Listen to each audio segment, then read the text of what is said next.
Namaste, all, and welcome to our continuing series, Evenings with Sraddhalu.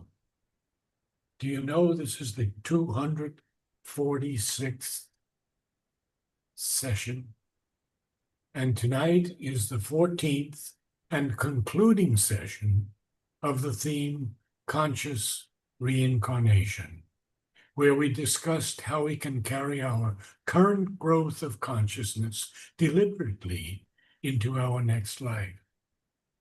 And this theme was based on the 22nd chapter of the Life Divine.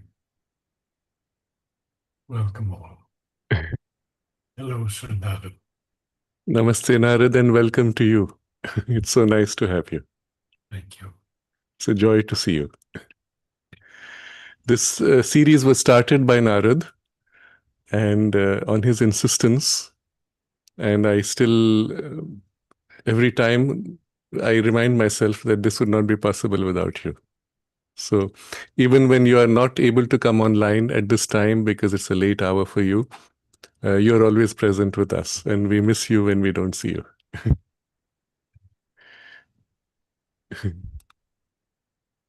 Yes. So today is our last session on this theme. And so we will be taking up the questions which have been pending. There were perhaps several questions which were in the chat box also, which I might have missed in trying to integrate. So for those of you who feel your question might have been missed, do please restate it in the chat box. For now, I have collected all the questions which were from the chat box as well as from the emails, and we'll take them up in sequence, most of them relating to this topic. Some of the questions also remind us of aspects of the theme that particularly last time we might have missed. So I will start with Vaijayanti's question. She writes, in the recent episode, you spoke about body, mind, cell mind, etc. In the traditional yoga, we see many yogis having control over their body. For example, Swami Rama, a Himalayan yogi, is in one of the experiments, created a 10-degree temperature difference between 2 points on the palm of his hand. He also demonstrated voluntary control over the heart rate, even stopping his heart from pumping blood for a short time. Is it the same as that of body mind or the cellular mind of which you were speaking? Yes. In the hatha yoga particularly, and I don't mean by traditional yoga all the systems of yoga. Within the traditional, there are many systems. But what Vaijayanti is referring to is particularly in the hatha yoga practices, one can acquire an extraordinary control over the physical body, its functions, and even push the functions and operations of the body beyond the limit of what is considered normal, and even push it beyond the limit of what is considered possible by science, beyond the chemical limits, beyond biological limits, and in certain cases, even beyond physical limits. For example, one can control the body weight simply by pulling the body, so to say, by the life force. All of these operations are functions of the life force working on the physical body and through the physical body, bypassing the limits of the biology. Now, optimally, the person is operating from the life energy and applying the life force on the body, and need not have control or mastery of the body consciousness. But normally, as a result, as a consequence of the hatha yoga practices, they would have also developed the body consciousness to quite an extraordinary degree. Normally, it is not always the case. It doesn't mean that just because somebody is a very skilled, capable, or flexible, that they have developed body consciousness or they have controlled or mastered the life force operating on the body. Now, I have seen the case, and I will not name him, you might guess from the description. One of the very famous Indian hatha yoga teachers who became famous because he went on live on US TV and from there acquired greater fame, and even the entire school is now named after him. The name is not important, but the idea is, having seen him physically, and I saw him when he was in his mid-80s, I saw the extraordinary flexibility his body had. I saw the extraordinary vitality, life force that he had, and a tremendous power and arrogance which came with it. There had not been the refinement necessary. So, if it's yoga, the fulfillment of yoga was not done. The approach to the self had not been worked upon. But purely as a hatha yoga practitioner with the power that comes from asanas and pranayam, he had pushed to a certain limit. With the vitality that he had, he could drive the body quite an extent, but he had not pushed it to the point where it crosses those limits of the biology. He had not, to the extent I could see at least, and I put myself in a limitation there, he had not developed the body consciousness to a degree which I have seen others with far less fame or skill or flexibility having developed. For example, a dancer. And you take any kind of dance, especially the dances which involve refinement of consciousness and expression of refinement, the body consciousness there would be enormously more developed. Even I will take an example of somebody like Arnold Schwarzenegger, who, although building muscles and having won the world's highest title of Mr. Universe multiple times, it was not crude muscular development. He had developed body consciousness. And his body consciousness probably was more than this person. A dancer, a ballet dancer, or any skilled dancer of any kind, where refinement is the goal, would have normally developed body consciousness much more than this man. So what I'm saying is, it's not enough that you're a hatha yogi. It also matters which direction you directed your effort. Did you even try to make your body conscious? In his case, he had not.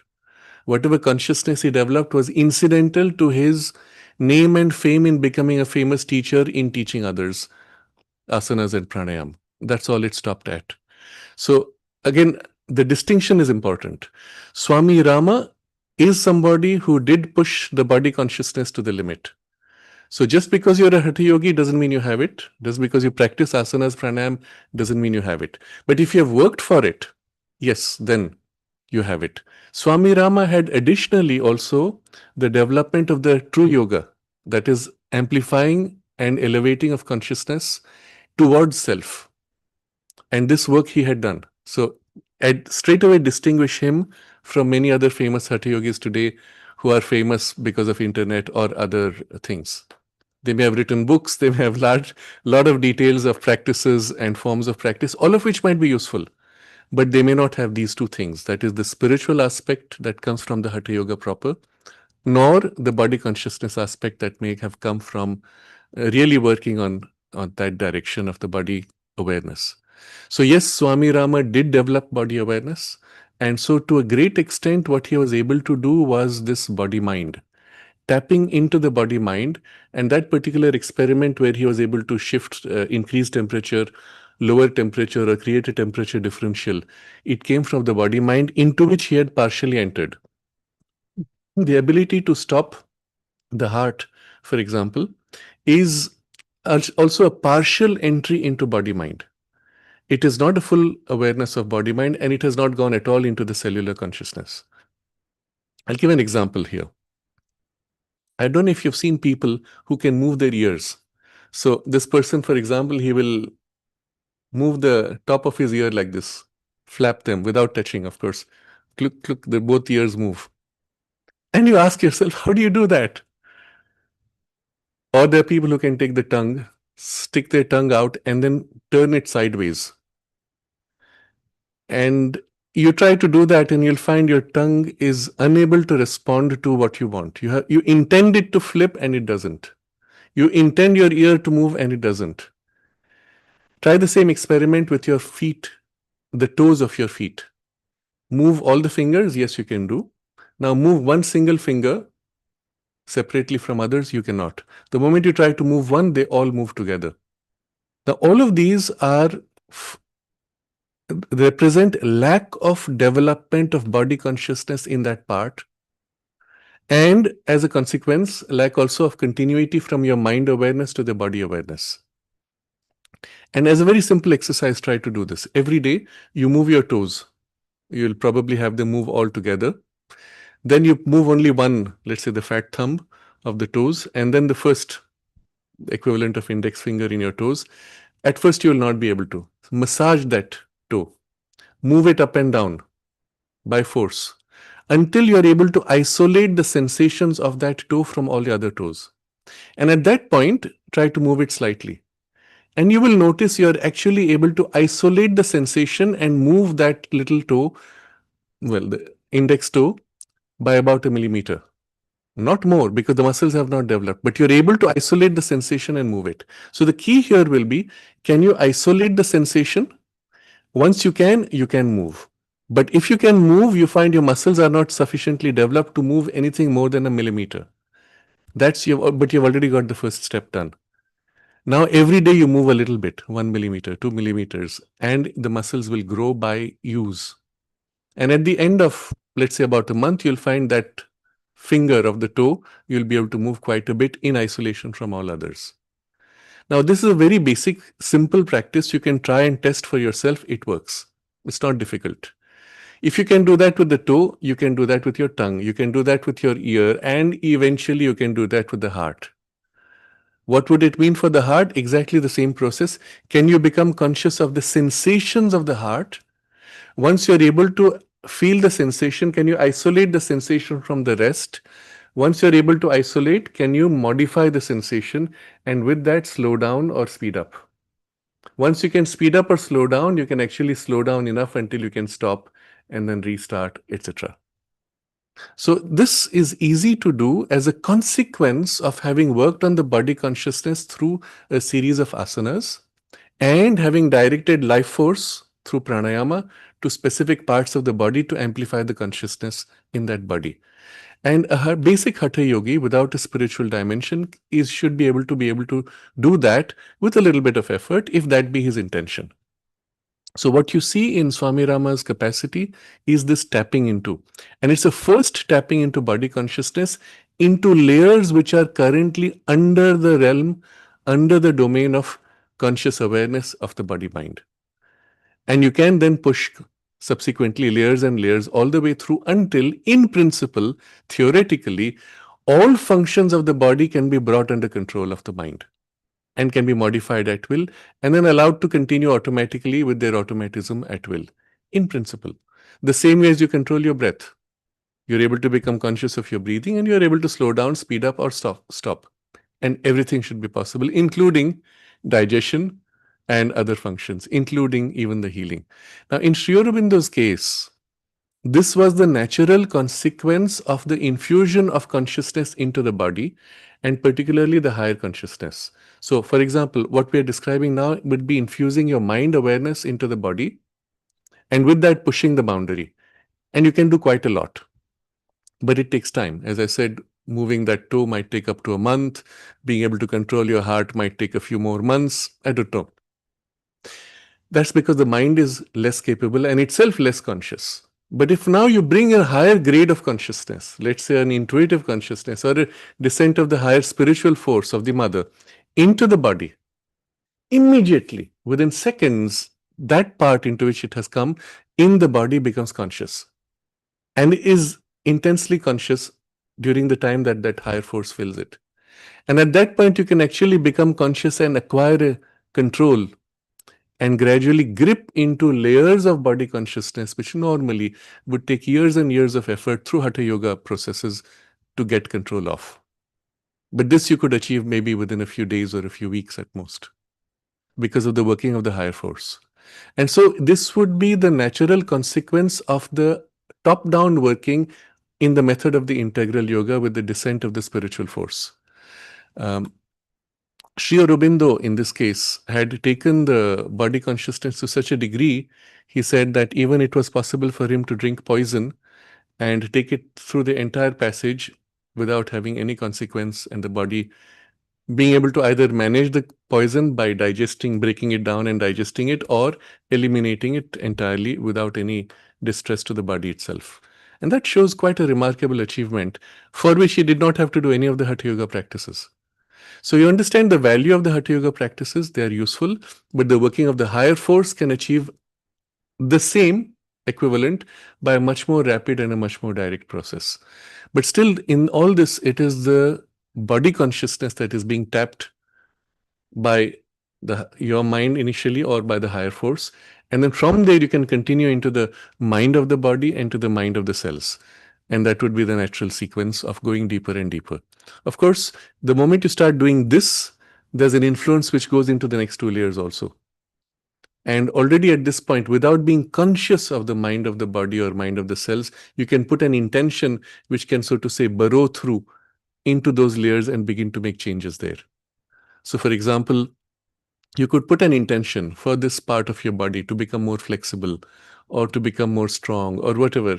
And then by consciously doing this with the influence of mind in the body, working on that layer which is now accessible to you, the deeper ranges would begin to respond. I have personally seen this and also experimented with this with the building of muscle, for example. I've seen somebody who was working on the body.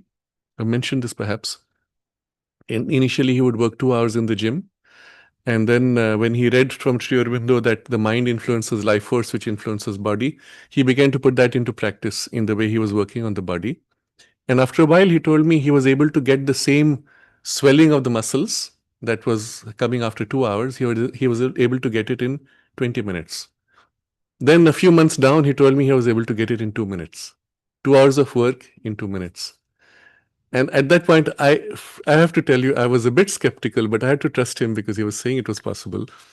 And then he showed it to me. And he actually did a simple stretch. He said, I can do any movement. And he did a simple stretch of extending his arms and bending down and concentrated on the muscle. It was about 2 minutes. And then he showed his arm and poof, the muscle had swollen up dramatically.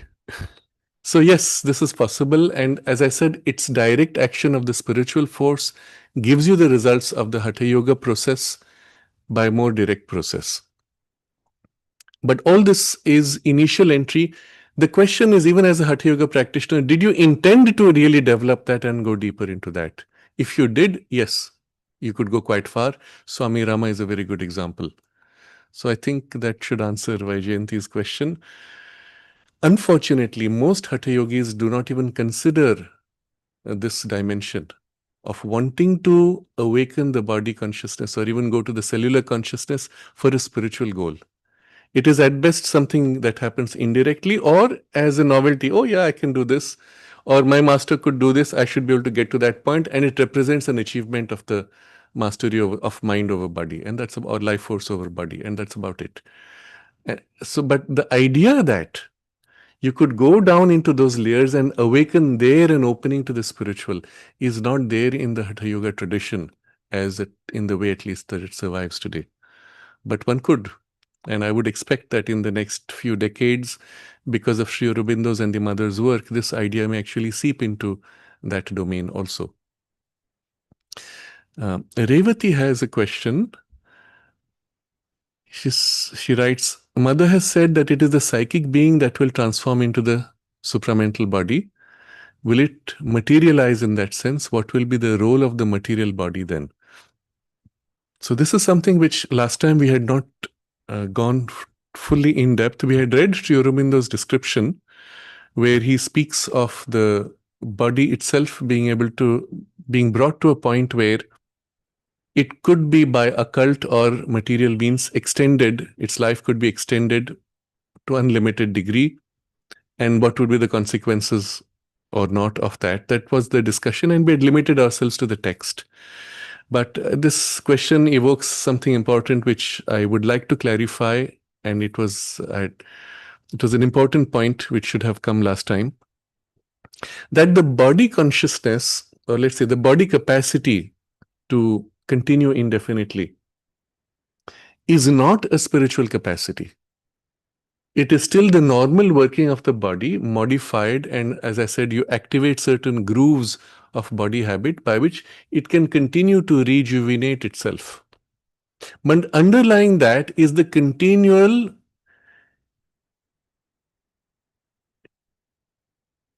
decay and death of the cells of the body. So each cell is born, peaks, decays, dies, and other cells are born, peak, decay, die to replace the first. And in a continuous movement of replacement of old cells by new cells, the body remains young, let's say indefinitely, or at least much longer than the normal human lifespan. But this is not what Sri Aurobindo is talking about in terms of the body transformation. And that was not there in the text which we read last time. So I'd stayed with the text. But in the text which I alluded to, which was the last few articles of Sri Aurobindo, where the supramental manifestation upon earth, where he speaks of the body transformation, there he does come into this and points out that this continuous replacement of cells is not the spiritual transformation of the body. When the physical cells acquire or awaken to the supramental consciousness and they begin to live by its law, then they don't need to die. They don't need to degenerate. They don't decay at all. Or if that happens, it is by a willed conscious choice and a process of choice. So you say, all right, I shed and renew, and by choice. Otherwise, you don't need to, because there is no constant tendency of decay. So this represents something fundamentally different. It means the very same substance potentially is plastic enough and living by higher law that it continues and is not under pressure to decay even, is no more operating from the universal habit of decay and death which is embedded in the cells. So such a substance, even though cellular, would have a very different degree of consciousness and would be far more conscious and plastic than anything we can imagine and conceive of today. The closest equivalent you might find is when you experience the subtle physical matter or you are in the subtle body, where obviously the body does not age, it is plastic enough that it can change form, shape as willed, and does not need to age, and is effectively immortal for as long as you choose to keep it. There you experience what it's like, and that same grade of consciousness and plasticity one would have in the physical tissue body cells. This is what Sri Aurobindo is pointing to, but not yet the supramental transformation. This would still be a spiritualization of the body, let's say, whatever term when we use, to an extraordinary degree. But a supramental transformation would be when this substance now actually becomes conscious of the supramental grade of consciousness and lives by its law, not just any degree of the spiritual consciousness. And at that point, it would undergo a fundamental transmutation in its substantiality, which would be then the base of the supramental body, born in the supramental way. And towards this, that the mother says that that body would be the materialization of the psychic being. And we have here a very interesting insight, which Sri Aurobindo did not obviously state, but he left that working to be, let's say, developed and articulated by the mother. And so she says how she saw that it was shown to her, that's how it will happen. So you see, here we have to describe two things and look back at all our discussions earlier about reincarnation and what happens after death, and so on. So you see, there's a biological evolution, and then there is a spiritual evolution or a psychic evolution behind. As the psychic being grows, the biology, mind, life, body have to also grow to be able to express it and to keep up with its growth. If the psychic being grows too much and the mind, life, body cannot keep up, it sheds that and takes on a new one to match what it needs currently for its growth. If the biology consciousness potential is highly developed and the psychic is not sufficiently evolved to be able to make full use of it, then you see a person with a lot of potential in the capacity of the inherited body, but the psychic being is still kind of, let's say, less mature and unable to fully utilize. Nevertheless, it has a much wider and freer playground of opportunities for its growth, and then can grow more rapidly, perhaps, or more widely, more richly. So we see two different parallel movements of evolution, the physical, vital, mental, and that evolution is largely driven by or carried forward by the heredity and the material that is transmitted in the biology process of giving birth. And then there is the evolution of the soul, which is using this as a vehicle. Now, these two things are going parallelly. There's a point where when this substance of the physical body itself has to be divinized in a supramental way, it means some potential inherent in the biology has to wake up and fully replace the course working of the biology. That potential is supported by the soul, and in fact is the soul's infusion, the psychic being's infusion into the physical consciousness. So it would be the psychicized physical consciousness which is there, which becomes more and more replacing the coarse and non-psychicized physical substance. Until at some point the psychic infusion itself, having acquired the density of the physical body, begins to replace even the functioning of the physical body by its own substance and the freedom of its functioning. So psychicized physical substance becoming more and more dense, concrete, and replacing more and more the materiality of the non-psychicized substance, until eventually you have the physical body itself formed of the psychic substance. So you can see a graded process by which the two begin to join until the psychic being and its expression in matter, in life force, in mind, now fully takes over and replaces the substance which was taken from outside to be thrown back, and is now really is substance of the psychic being in that grade of vibration. So here you get some idea of what that process would be, but it would be a joining of the inner and outer lines of evolution into a single evolution. And it's quite an extraordinary idea when you think about it. But for the moment, you can, although we can see the and feel the truth of it, and even experience something of it to the degree that certain parts of our physical consciousness can be psychicized, this full materialization of the psychic is difficult to attain because of the insufficiency of consciousness in the physical body. For those of you who start to begin to work in this direction, it's obvious that yes, this makes sense, it feels right, and it's the direction things have to go. But you also experience the resistance and the time it takes for the body, its tendency to relapse, its tendency to fall back into old habits, etc. And that's why the psychic being is unable to do this on its own. It needs the action of the higher. And that's when the supramental force entering the physical consciousness can literally lift it, reshape it, recast it until it acquires the similar quality or characteristic of the psychic consciousness. And then the psychic infusion and the psychicization can be extremely rapid and detailed and deep, substantially filling and taking over and even replacing in that sense. But it's again descending from above in the evolution, joining with the horizontal external appearance of the psychic being in materiality. And that's how you get an idea of the physical transformation into supramental physical body. I think that gives you a pretty good idea of this. There's an interesting sonnet of Sri Aurobindo where he hints at this in a very general way. And the sonnet is called The Body. I will read a few lines from this. Let me see if I can find that here.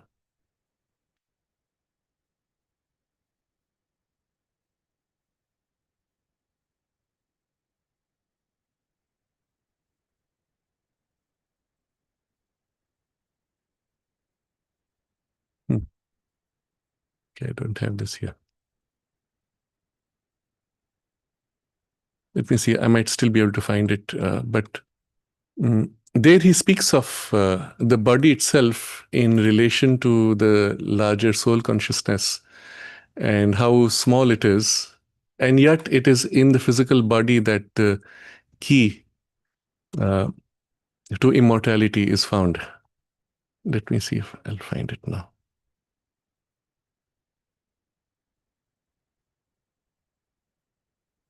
So the sonnet itself is called The Body. And the lines go like this. This body, which was once my universe, is now a pittance carried by the soul. So the soul is larger, the body is inside. Its Titan motion, the soul's Titan motion, bears this scanty purse, pacing through vastness to a vaster goal. So the soul's journey is carrying the body inside it. Too small was it to meet the giant need that only infinitude can satisfy. That's the soul's need is for infinity. This is too small. He keeps it still, for in the folds is hid his secret passport to eternity. I don't read the rest of it. For those of you who want, you read it on your own. But this line is very important. He keeps it still. So if you say that for the soul's giant need only infinitude can satisfy, what is this? Why are you keeping the body? Why do you even bother with it? It's too small, isn't it? He keeps it still, for in the folds is hid his secret passport to eternity. So folds of the body, what is this reference to?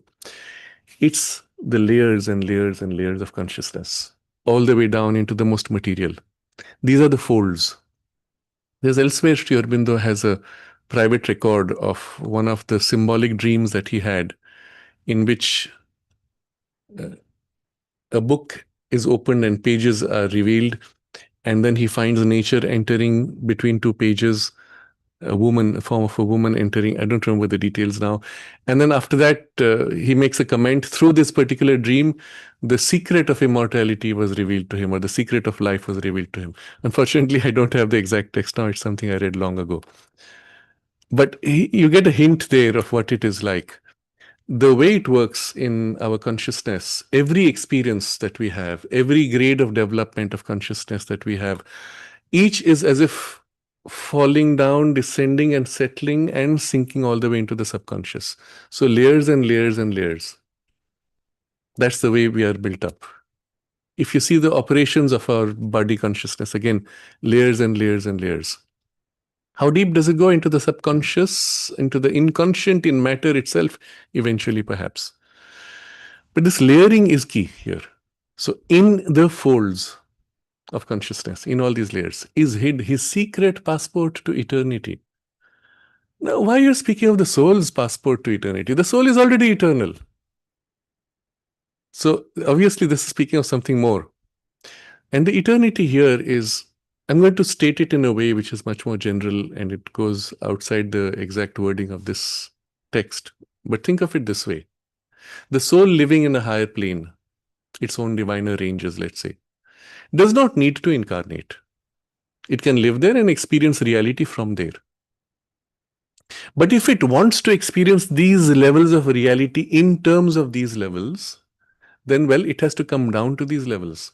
So let's say the soul now takes on substance of mind to enter the mental world and experience mental world in mental terms. Takes on substance of vital and enters the vital worlds and plays with whatever experiences freely. For eternity, no problem, no compulsion. Remember, soul is free. And then it says, hey, but I want to experience the material world through material senses and material processes. That's when it has to take on a body, isn't it? So it could materialize a body, bypassing the birth process, experience this, and then dematerialize, which also is possible. But if it wants to experience, not just experience, but actually participate in the evolution of the physical world and the physical substance, then the materialized body would be insufficient. It would need to take on material that belongs to the physical world, identify with it, and then through that experience the physical world, and then push the material into its evolutionary possibilities. That's what we are doing as human beings. We have entered this domain for this experience. Okay, so in this body now, having identified with it and experiencing the physical world, we have the possibility now to experience all the other gradations of consciousness. Not only in those worlds, you go out of the body and experience those worlds, but now we have the capacity to infuse those worlds into this physical substance. And this is the key idea. All gradations of consciousness above are implicit in the physical consciousness.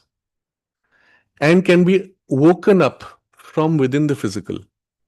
Effectively, the entire world domain of all the gradations of all the worlds here hidden and activated and awakened fully, you would have the experience of all those domains in the physical world. And then at that point, if you've also awakened to those worlds at the same time while you're in the physical embodiment, you can also be conscious on other levels. Then you have the total experience of all the worlds with their full potential, including the full potential of the physical world. It is towards this that our whole evolution in the cosmos is growing towards. This is why we have taken birth. This is the adventure of consciousness.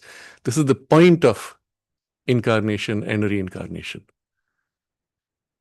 And you see the potential that this has in unfolding all these layers in the physical material substance is what Mother was referring to in what we read last time. The body might be the most extraordinary instrument, potentially. And this is not yet achieved in the universe, at least to the kind of degree that we are speaking of. There are perhaps very evolved beings. There are perhaps very evolved bodies. But this full potential has not yet been worked upon, and because for this, the supramental consciousness has to enter the physical and work to awaken this full potential. And that Sri Aurobindo says has not yet been done.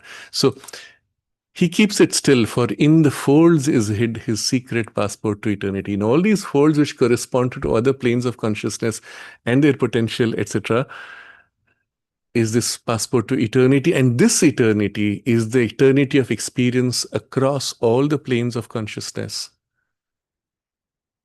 and in the physical world itself. The experience of that eternity and infinity and divinity. So the hint is there in this particular sonnet. That's why the body is so important. So we come back to Revati's question. I think it's sufficiently answered. And I go now to Maureen's question, which is in the same direction. She says, thank you for this truly extraordinary lecture, which I could say I have waited a lifetime to hear articulated.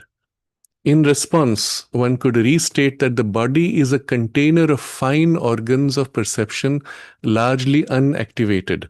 So you see how she has worded it. It's a very interesting way of looking at it, that here within the body being a container, you have all these fine perceptions and they still can be woken up, the way she's articulated. That we live in a state of consciousness that employs the lowest level of functioning these organs provide to the human entity. These organs in their entirety are incipient organs of perception with potentiality. We are blind at this stage to their state of potentiality. This makes me rethink of Jesus' story of Lazarus, who was raised from the dead. The allegory here as another level of perception within a touching story could be understood as the master's ability to activate the sleeping organs of perception from their death-like state. So both points are valid. One could, as an allegory, look at this as a potential for awakening within us, things which are, so to say, in a state of death-like condition or sleeping or even totally lost, unconscious, subconscious, etc. And we can look at it as a container for fine organs of perception which can be still opened fully. But I'm going to go to much more than that. It's not merely organs of perception. Not even merely organs of action. We could add to that. Organs of perception had finer organs of action. It is not merely a container. The container itself goes beyond being a container to becoming the substance, the thing itself. And yes, we can still see it as a container, but now a container of all things above condensed into this layer. There is a phrase, there's a line in Savitri first, which unfortunately I have not been able to find, where Sri Aurobindo describes our body as if using a certain word which represents the condensation of all the gradations at the bottom of a wine barrel. So I don't remember the lines, so I'm just going to describe the image. And the way he's described it, it's as if there's a wine barrel, and when you leave the barrel sitting for a long time, the sediment comes down to the bottom, and that's the bitter part. And our physical world and the body in the physical world represents that. It's an idea which comes from the Veda. I believe the word in Sanskrit used is uchishta, that which is remnant, the remnant, crude remnant of all the worlds, as if sinks down to become the physical world. And here is an idea there. It's not just a container. The substance of the container is substance of all the other planes in their densest, coarsest, most material gradation gathered here. And so all perceptions of all the worlds and of all gradations, all organs of action, all powers of action, not just organs, of all the gradations are all present here as if, so to say, sleeping. And to that extent, we will push Maureen's description and say, yes, to that extent, we are functioning at the lowest level possible. I wouldn't even say that. I will say we have already emerged from the lowest level. That's what makes us human. Lowest level would be what you see among animals. So let's say the ape is on the brink of emergence. But before that, most of the animals living almost instinctively would represent more closely the lowest level. And we have, so to say, just crossed that threshold where we start awakening to this higher possibility. So yes, it's another interesting way of looking at this whole thing. Critical to all this is the necessity of suppleness of the body, for the body to be able to adapt to express the emergent consciousness, whether from above or from within, to draw out its potential. And of this, again, the mother has an interesting comment. She says, in 300 years, the human body will be far more flexible than we can imagine. I think it's in the agenda. She makes this comment. And this word 300, I find interesting. It props up again and again. She said once, Sri Aurobindo said it'll take 300 years for the supramental body. But the idea that 300 years down, the body will become far more flexible than we can imagine. What can we imagine? Well, look at the acrobats. And a little more, push that, and then go even more. That's where it becomes interesting. But how will that happen? Is it because acrobatics will be part of our training? No. It's because of the pressure of evolution pushing the body flexibility already. And as a consequence, it might happen, for example, that children might find acrobatics interesting. They might find interesting to push the boundaries of their body's flexibility, and which you see already happening today. For example, most adults feel the need for some kind of physical exercise. And it's not just that the doctor tells you to do it. That's when we activate the effort. Doctor says, oh, you have a heart condition, you must walk so many steps every day.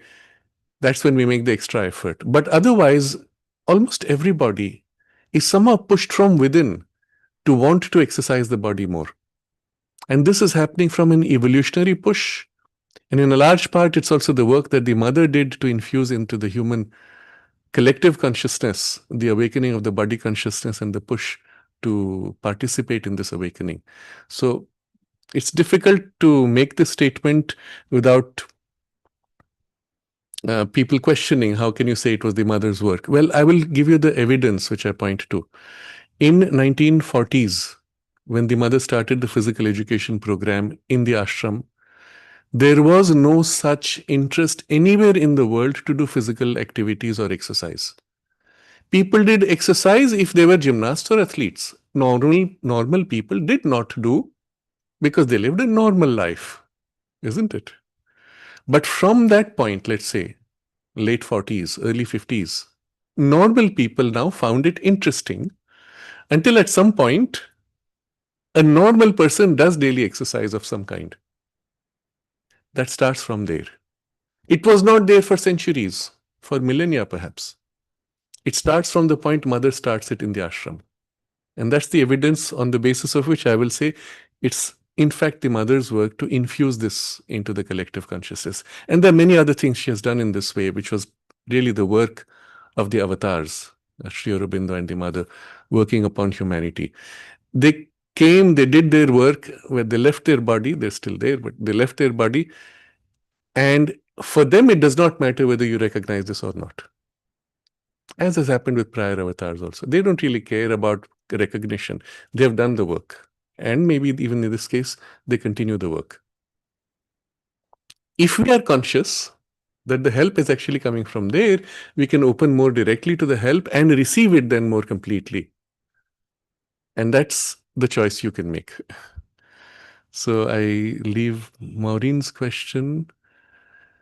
The key idea, though, is flexibility of the body, growing in 300 years, even if you make no conscious effort right now. But on the other hand, start making the conscious effort, start working to make the body more conscious, and so on. We discussed that last time. So I look at a few more questions. Rajan has a comment, which is from the session before last time, when we had taken his question. He says, in last week's discourse, you mentioned the accomplished singer Dilip Kumar Roy. I've heard an interesting anecdote about him, I think from my father. I wonder if you can confirm it. I heard that he used to sing so beautifully that Lord Krishna himself would dance in front of him when he sang. Those with vision could see that, but as I recall, the singer himself could not. Is that true?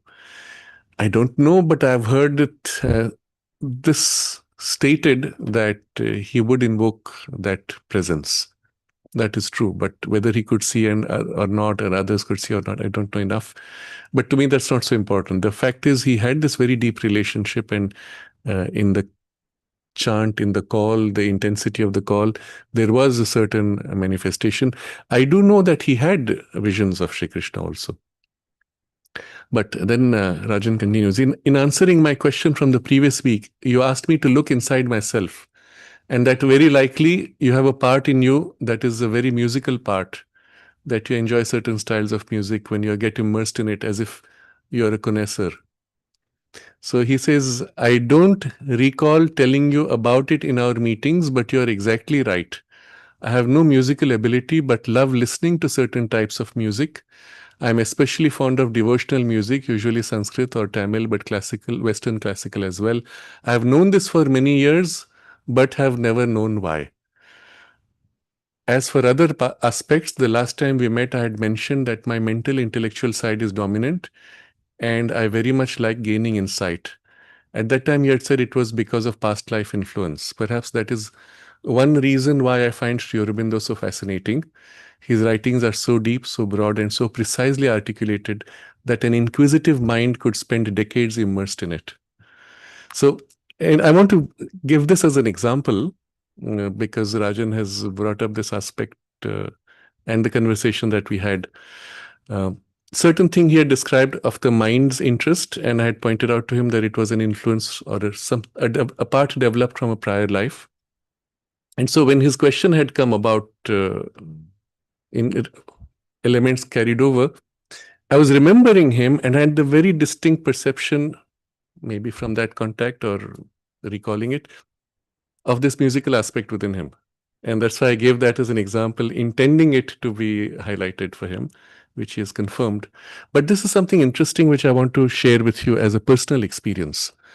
For many decades, most of my life, I've mentioned before that I had a certain block about past life recollection. And it was as if a decision was taken to be fully tuned to the future with no baggage of the past pulling back.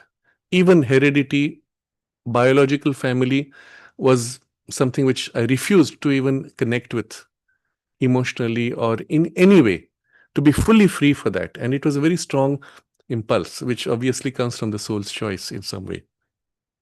And it was only somewhat recently, maybe about 10 years ago, I think now, as a result of certain experiences being stabilized within, that it was as if suddenly that block was removed. And now I was free to, if I wanted to. But of course, there's no interest because it's not done the priority. But from the point the block was removed, I found two things happening. First, that where earlier I could feel certain influences from the past, they were still there as influences, and I was aware they came from, let's say, tendencies from prior lives. And although I was not looking for anything in the past, I could now sense equivalent things in people. So what I found, and this is what I want to share as an experience, as long as my own perception of that thing was blocked by choice, the perception of that thing in others was also blocked. From the point this was freed and was accessible, spontaneously, I was able to sense the tendencies in people. And it's like this. You look at a person deeply and you sense them often in many layers. And it's as if certain things stand out as very clearly formed tendencies. And it's clear that it's not something formed in this life. First of all, it's deeply rooted and it is not integrated with the surface personality in a way that is still a preparatory mode. It's already formed and existing and at best acts as a strong influence in the surface personality, but it's there. And then it's obvious it comes from a past life because it was not worked upon in this life. So one can sense things like this in people when one becomes conscious of those layers.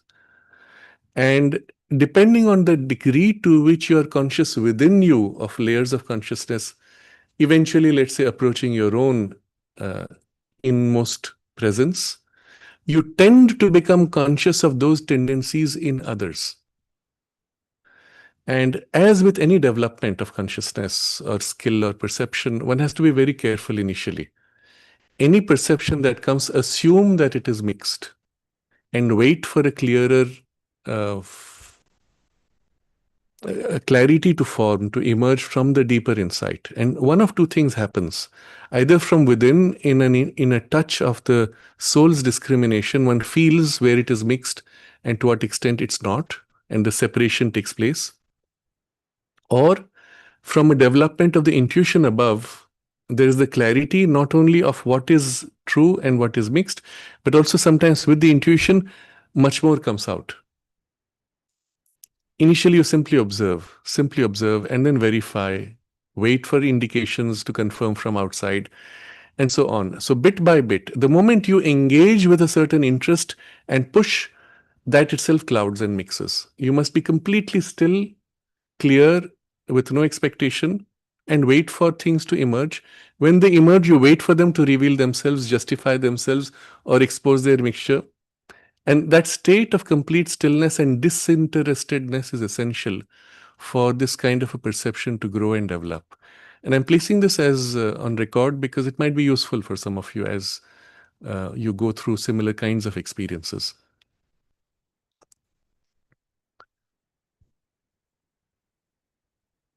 So we go to the next question. Dhriti has written, I'm writing to you to express my joy and a question I had for a very long time. It's wonderful that the topic now is about reincarnation, and I'm finally getting clarity of something I've been inquisitive about for my whole life. But the question follows, it has been a while since I started consciously observing certain triggers that retrieve some kind of memories. So it seems as if some memories are coming forward when certain situations happen as triggers. Although I cannot clearly see these flashes, I feel a sense of intense emotions. Emotions that I haven't ever felt before. These flashes last for less than a millisecond and they disappear even before I can process what is happening. And all I'm left with is that intense feeling that slowly disappears also. It feels so very personal, like I've been there or experienced it. These triggers could be anything, such as looking at a picture or a house or a place. Once that feeling disappears, I don't feel it again, even after I stare at the same picture. Could this be something related to my previous life? How can I tackle this?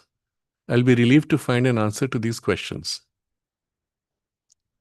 So the description is interesting.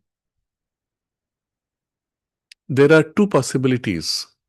In one, the first glimpse triggers a memory which comes from a past life, an impression, but we'll discuss what comes. And then the second time when you look, it does not happen because now you're looking and observing the process of the trigger. You've too mentalized yourself, and there is not just the clarity and what I discussed, what the phrase I used earlier, that you have to be completely still, equal, and without expectation. Now you're coming with an expectation, and so it blocks it. Okay, so if it is a past life memory and it's not being triggered again, it's because of this state of expectation. But more often than not, when it is a past life memory, the same image might trigger something again. But with this qualifier that too much of your expectation mixes in.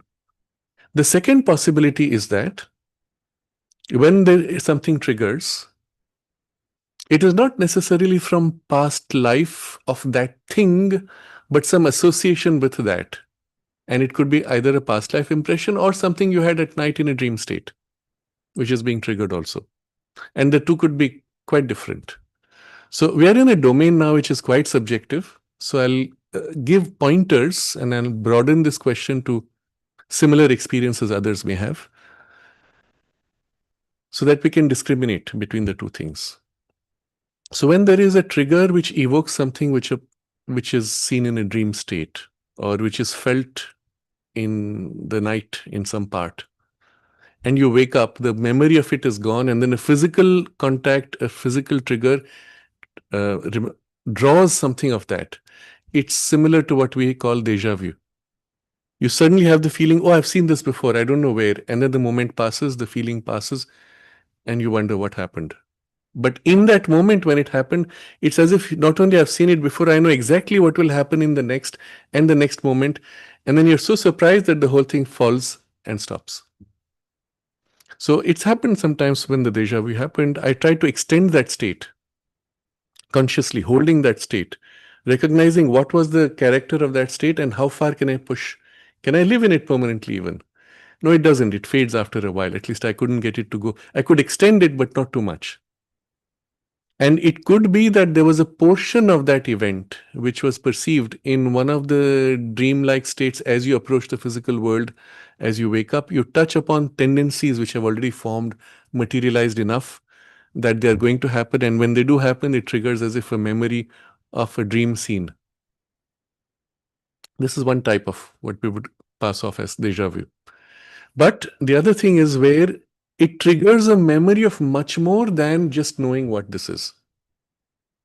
It's as if, oh, not only is this familiar, but it's almost as if I have lived an entire lifetime in this. Or I had a strong experience of something, whatever it is.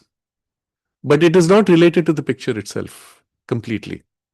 You see a house or a scene, and then a lifetime's memory comes. You see a war, and then the memory of having been in a war, but with different images or associations or details than this picture. But the picture was the trigger, etc. So when you have a different content, then it's possible it could be from a different lifetime. Generally speaking, though, one has to be wary, because it's possible that you pick up things which are in the environment which are not of your lifetime. It could happen in a family, for example, a grandparent who has passed on, and the part of them which is very strongly attached to you now joins with you in some way in the vital energies typically.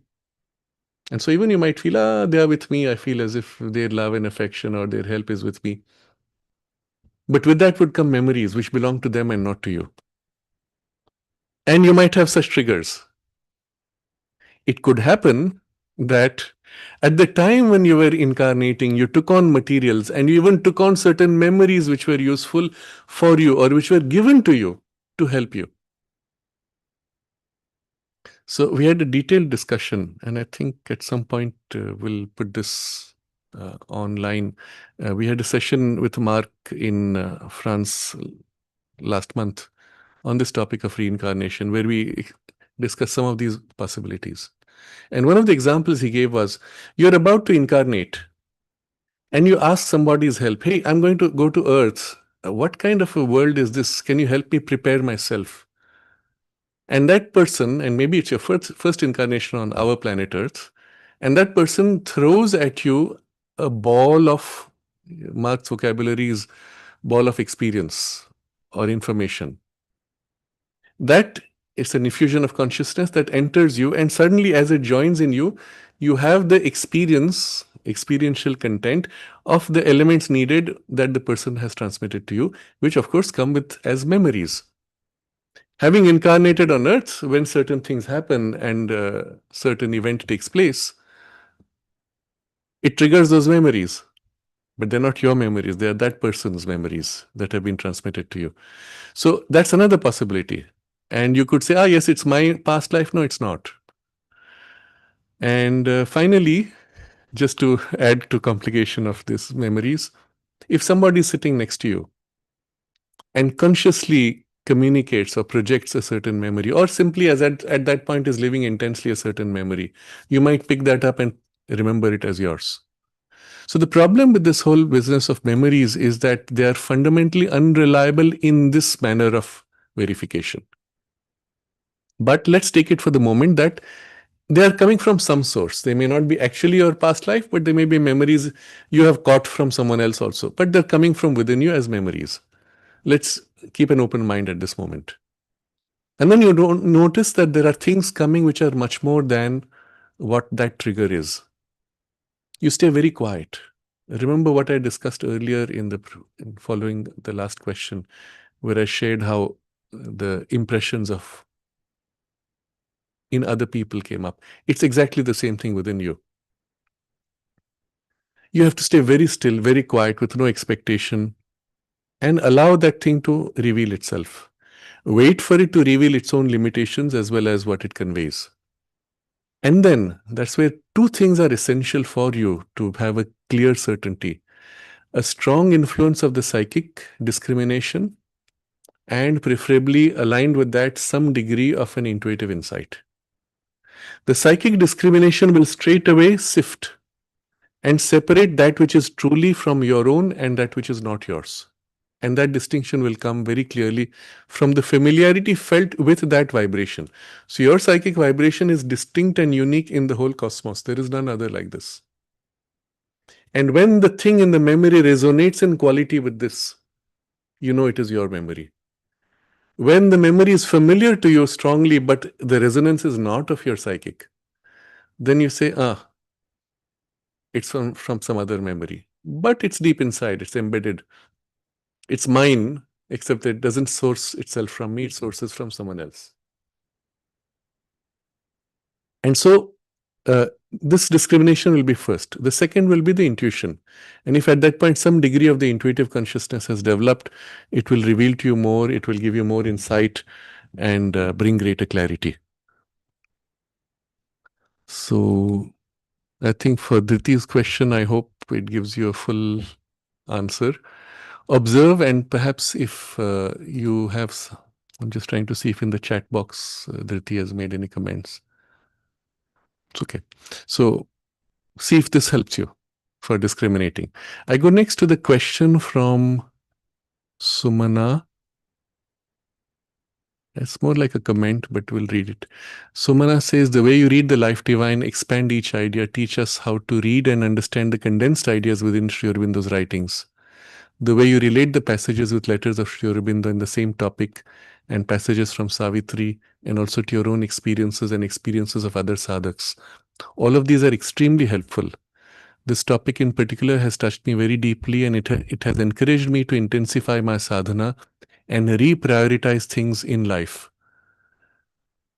So I left this as a comment because it reminded me of to share something else on my own experience with the Life Divine. So when I first read the Life Divine, must have been, I would have read passages, let's say, during my school years. But I formally started reading after I had completed my formal education in the ashram school. So let's say about age 21, my teacher was still in the body. And he told me, as you read, if you have questions, you can write those questions and I will reply. And it formed a series that he put in the service letter. So I remember reading at that time. And I read the first chapter and I said, wow, this is very interesting, very insightful. And I understood everything. And then I went on second, third, fourth, fifth chapter. At some point, it was a bit heavy. I had to stop, pause, and reread because the sentence structure was complex. It was long, but I got the idea and I understood what it was. But something inside was bothering me because that same question, why so many words to say this?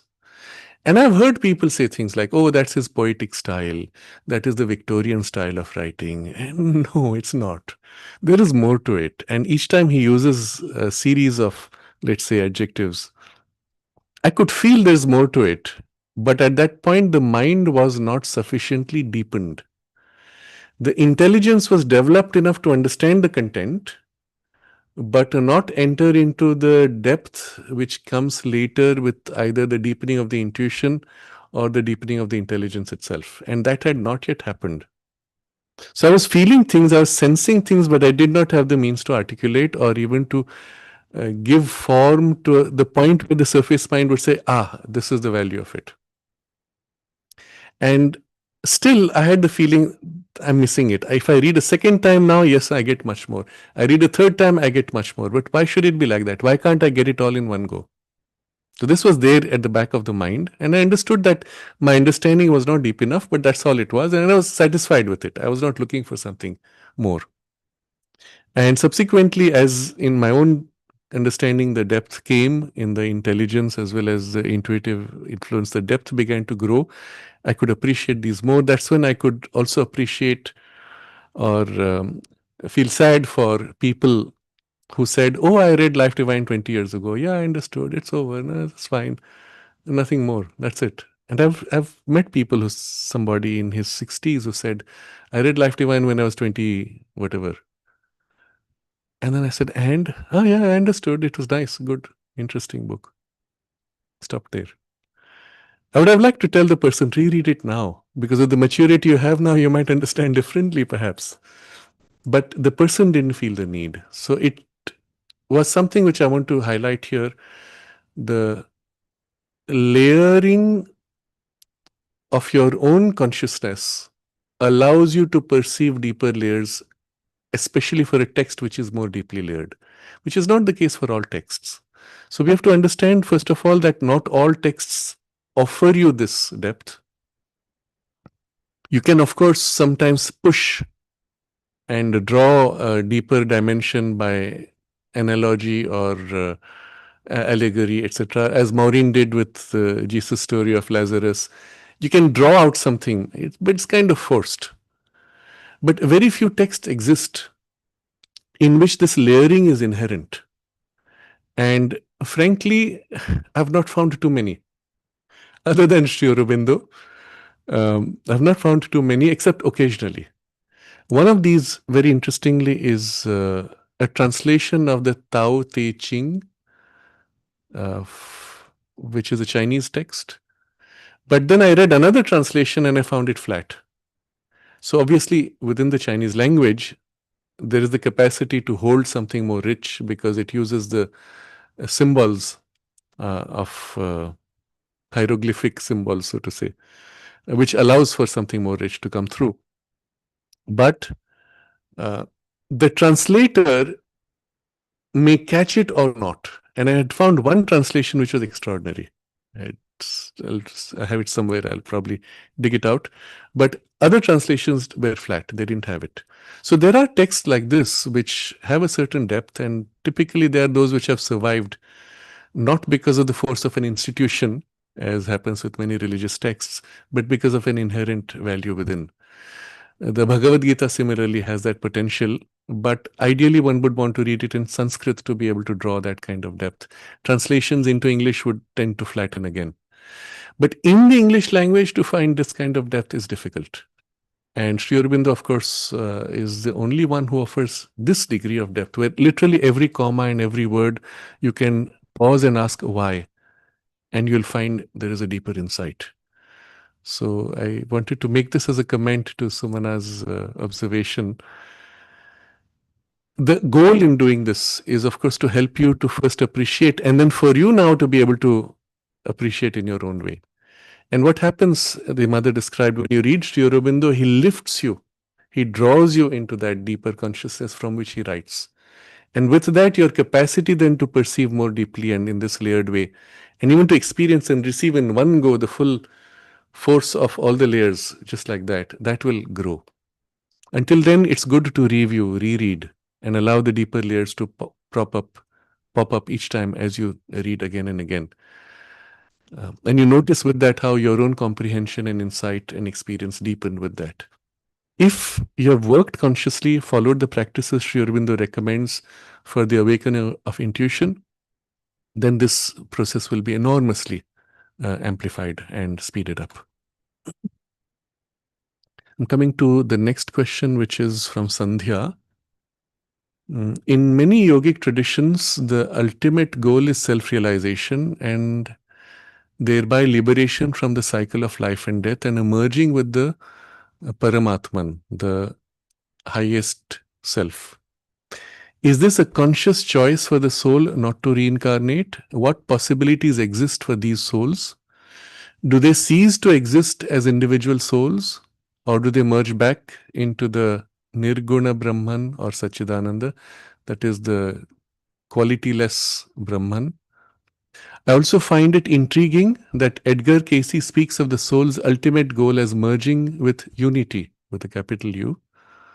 Another related question is, what do the terms like Jivan Mukta, uh, freed, liberated while alive, and Nirvana, which is extinction of the flame, mean?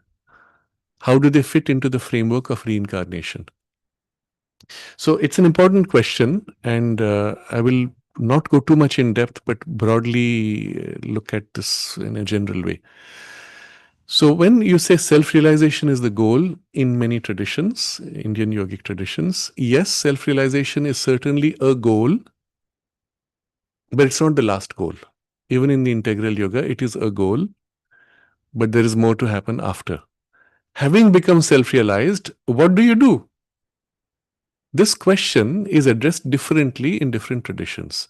And the difference is on the basis of what the tradition originally starts with as the assumption of your condition.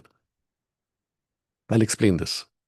So, having come to point of self-realization, where you are now one with self, what that means, to what extent it is so, is again a moot point, and I've discussed before. There are degrees even in what we may call self-realization. You may have an experience of the self. You may have a constant influence from the self. You may have a strong influence from the self, but which is not complete in all the parts. You may be living in a part within you identified with the self, but other parts not being identified or even under influence of the self.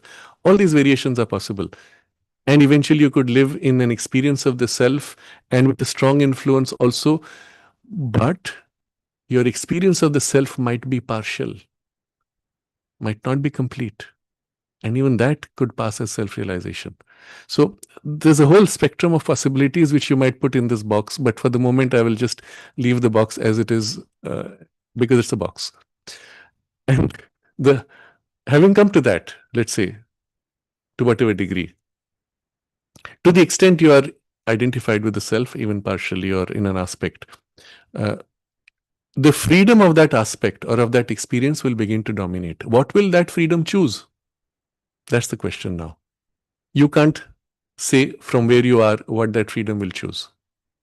I'm going to now bypass this whole argument and say it is from that freedom that it chose or you chose to take birth.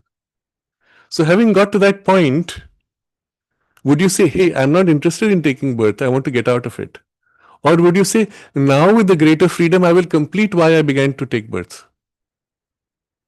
Okay, very important point. So in most cases, the reality will be, having attained to self-realization and assuming it is a more complete self-realization and not an aspect of the self, that you would want to continue because you came with that purpose to begin with. So in the traditions where they say goal is self-realization, it does not contradict the purpose of the integral yoga, but it just does not look at what is beyond, or presumes that beyond that will be the choice to exit, which I disagree with this logic, which I already gave. Okay. So the problem is what the traditions presume as your purpose in life and your choice you will make when you actually get to that freedom of the self. And the problem is the presumption, which comes from ignorance. So even if the tradition has many great realized beings, if you go deeply enough, you might find those realized beings gave a very different reply once they got to that point. But let's assume that we have this option before us. So having come to self-realization, let's say, and having put that as your first step, having come to it, you will say, what is there more? And perhaps in that experience of self, you might see the something more and say, oh, I did not realize that this too has to be done, or this too is possible, and I would like to explore this. But that will come from the freedom of the self. But with that comes liberation from the cycle of life and death and merging with the higher self. Yes, yes, kind of. But that freedom was always there. And this is the important thing to recognize. In all the traditions which say that we're bound in the cycle of life and death, the idea that you're bound comes from a logical supposition that the world is a domain of ignorance or illusion. Therefore, you are bound. So, in Buddhism, for example, you are bound because, well, there is no self, there is no soul, there is no freedom. So, you're in a bound state. How did you come to be? Well, you're just an aggregate. So, now you have to disaggregate and dissolve. And that's the nirvana. So, the assumption is giving you a certain view of what that thing will be or what the choice will be, having got to there. Or in the other more modern Vedantic traditions, well, we are in a domain of ignorance. You got trapped into it. How? It doesn't explain. It just says you're trapped. So it's very close to Buddhism in that sense. How did you aggregate, or was there a purpose to it? No, nothing. Well, it just happens. You're bound. In the Jain tradition, again, similarly, you're bound, you need to get out. And those who have got out before they totally dissolved stopped to help you there. Great. So there's a lot of presumption.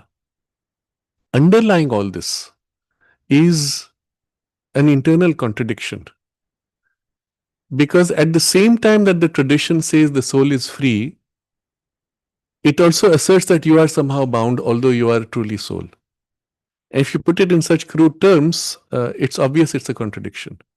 So Sri Aurobindo has an aphorism which says something like this: 3 times God laughed at Shankara. One of the examples he gives is, I don't remember all 3 now, but one of them is when his mother passed away, he came back to do the last rites of his mother. Soul is free. Why do you need to do last rites? Think about it. So there are things like this which are inherent because there is a dissonance in the presumptions of the tradition. When people have actually experienced things and are not bound within the box of the tradition itself and have freed themselves into the fullness of the experience, it's obvious that we are free. So, to your question, is it a conscious choice for the soul not to reincarnate? Well, that choice is already made. And the choice was to incarnate. If it was a choice not to reincarnate, it would not have entered this. It would have stayed in whatever domain or worlds it wants to be, from there observed or participated or not. But the free choice was already made to incarnate. So when you get to the self, the question really will be, will you say, have I completed my purpose of reincarnation, of incarnation, or do I continue now from the greater freedom that I have? And seen from below, from the ignorance, you cannot decide what the soul might, the self might choose. Again, I'm also reminding you that there is a possibility of a self experience which is a partial experience, in which, in the contact with the self, you experience the world as illusory. And then you might actually say, yes, this is it, I choose to withdraw. And it's an aspect of the self which chooses to participate in that. Or if at that point the self asserts its greater freedom from your limited experience and says, now you realize that there's a point to this and I want to work, I want to continue. And you may come back to reincarnate from a poise of greater freedom to participate in the further work to be done. In the part that incarnates, you may still have, if you're still within the box, the idea that, oh, I have to help others to get free. You may come with such idea, but it comes from the partial experience. When the experience becomes full in itself, it experiences the world as itself, and the whole perspective changes. So, these are the possibilities. In response to the question, what possibilities exist for these souls? All these possibilities exist. Do they cease to exist as individual souls? No. Do they merge back into the featureless Brahman? No. Mother makes this observation: even if they choose to withdraw and merge into the featureless Brahman, even if they choose to, Mother says, once a self, an aspect of the self has been put out, once the soul is put out, there's always a differentiation which remains. Even in the merging, something remains which from outside you can experience, for example, as that particular being who withdrew. And that particular quality, that aspect of the self is still present. Or if you look at it in a different way, to know the self totally, fully, not just in an aspect, is to know the self across time, across space, and across all possibilities, across all worlds. That's when you know it's self truly, at least in the manifestation. In that case, if once it has projected a soul form and then gone back to merge itself, the projection is constantly existent in the totality of time, of past, present, future. And so that aspect is ever present, can never totally merge. Even if the active aspect of it might have merged, the active side of it has said, okay, I've finished my work, I've merged. The part which projected, which now belongs to your past, is still present as an active force in evolution. So there's no true entire merging back if you look at it in this way. So Edgar Cayce, speaking of ultimate goal as merging with unity, I'll have to see the exact words. Does he say that as ultimate goal? Does he say that as the goal? But not necessarily ultimate. One has to see the words. But so much of it was also through the filter of his consciousness, and which is and also or what was needed for that person for whom the message was given. So he had to work within the framework of Christianity because he was talking to a space and a time when, if he did not fit within that box, he would have been rejected as devil or whatever else would be the problem at that stage. So he does give extensive quotes, tries to draw out deeper dimensions from the esoteric side of the Bible and things like that, which is all helpful. But you must understand that's the filter of his consciousness and the time when he expressed. If you accept that, and I think it's in one of his readings that he had a prior incarnation in Egypt as where he played a similar role, then you can see that it far predates even Christ and his incarnation. So it's more as if the filter relevant to that person or that time in which things would have been communicated. And I don't think he ever had any deeper or more absolute perspective than what was given for that relevant context. So I think nirvana also we have understood as extinction of ego as a stage in the evolution in the integral yoga.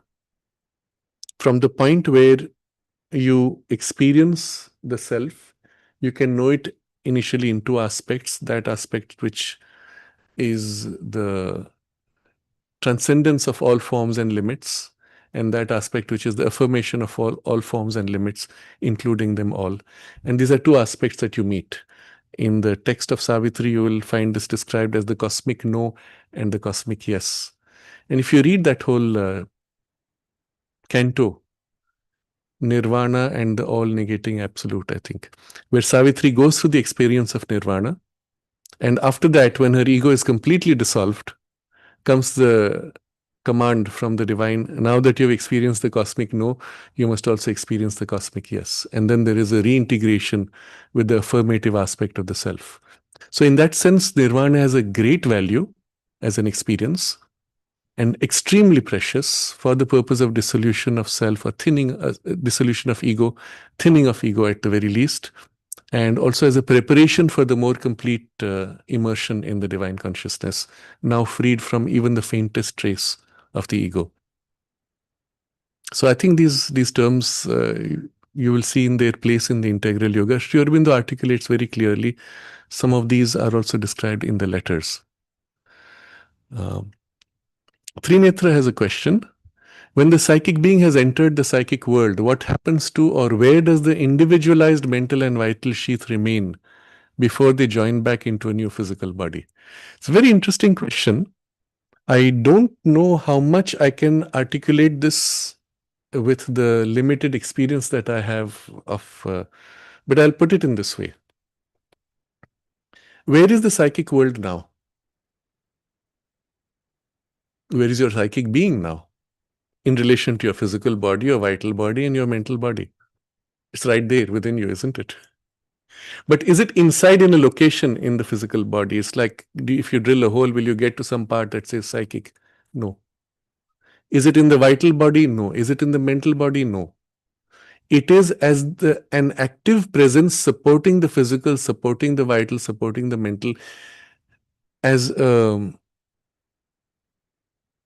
center of consciousness. Okay? But linking in some way.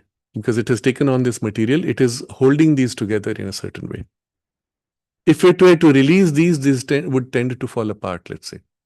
So the psychic being and the self above, what Sri Aurobindo calls the central being, which presides over and holds it all together.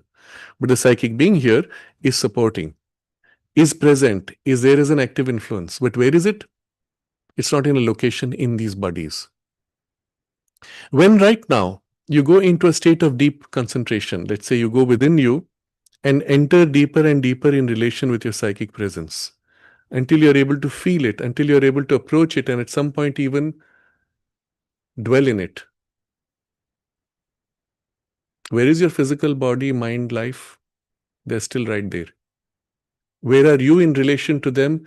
You have as if drawn inward into their deeper and deeper layers, into the layers where the psychic influence is strongest, and their substance and the psychic presence join as if, or on the edge where they join. And that's where you are. What is your condition at that time when immersed in the psychic presence?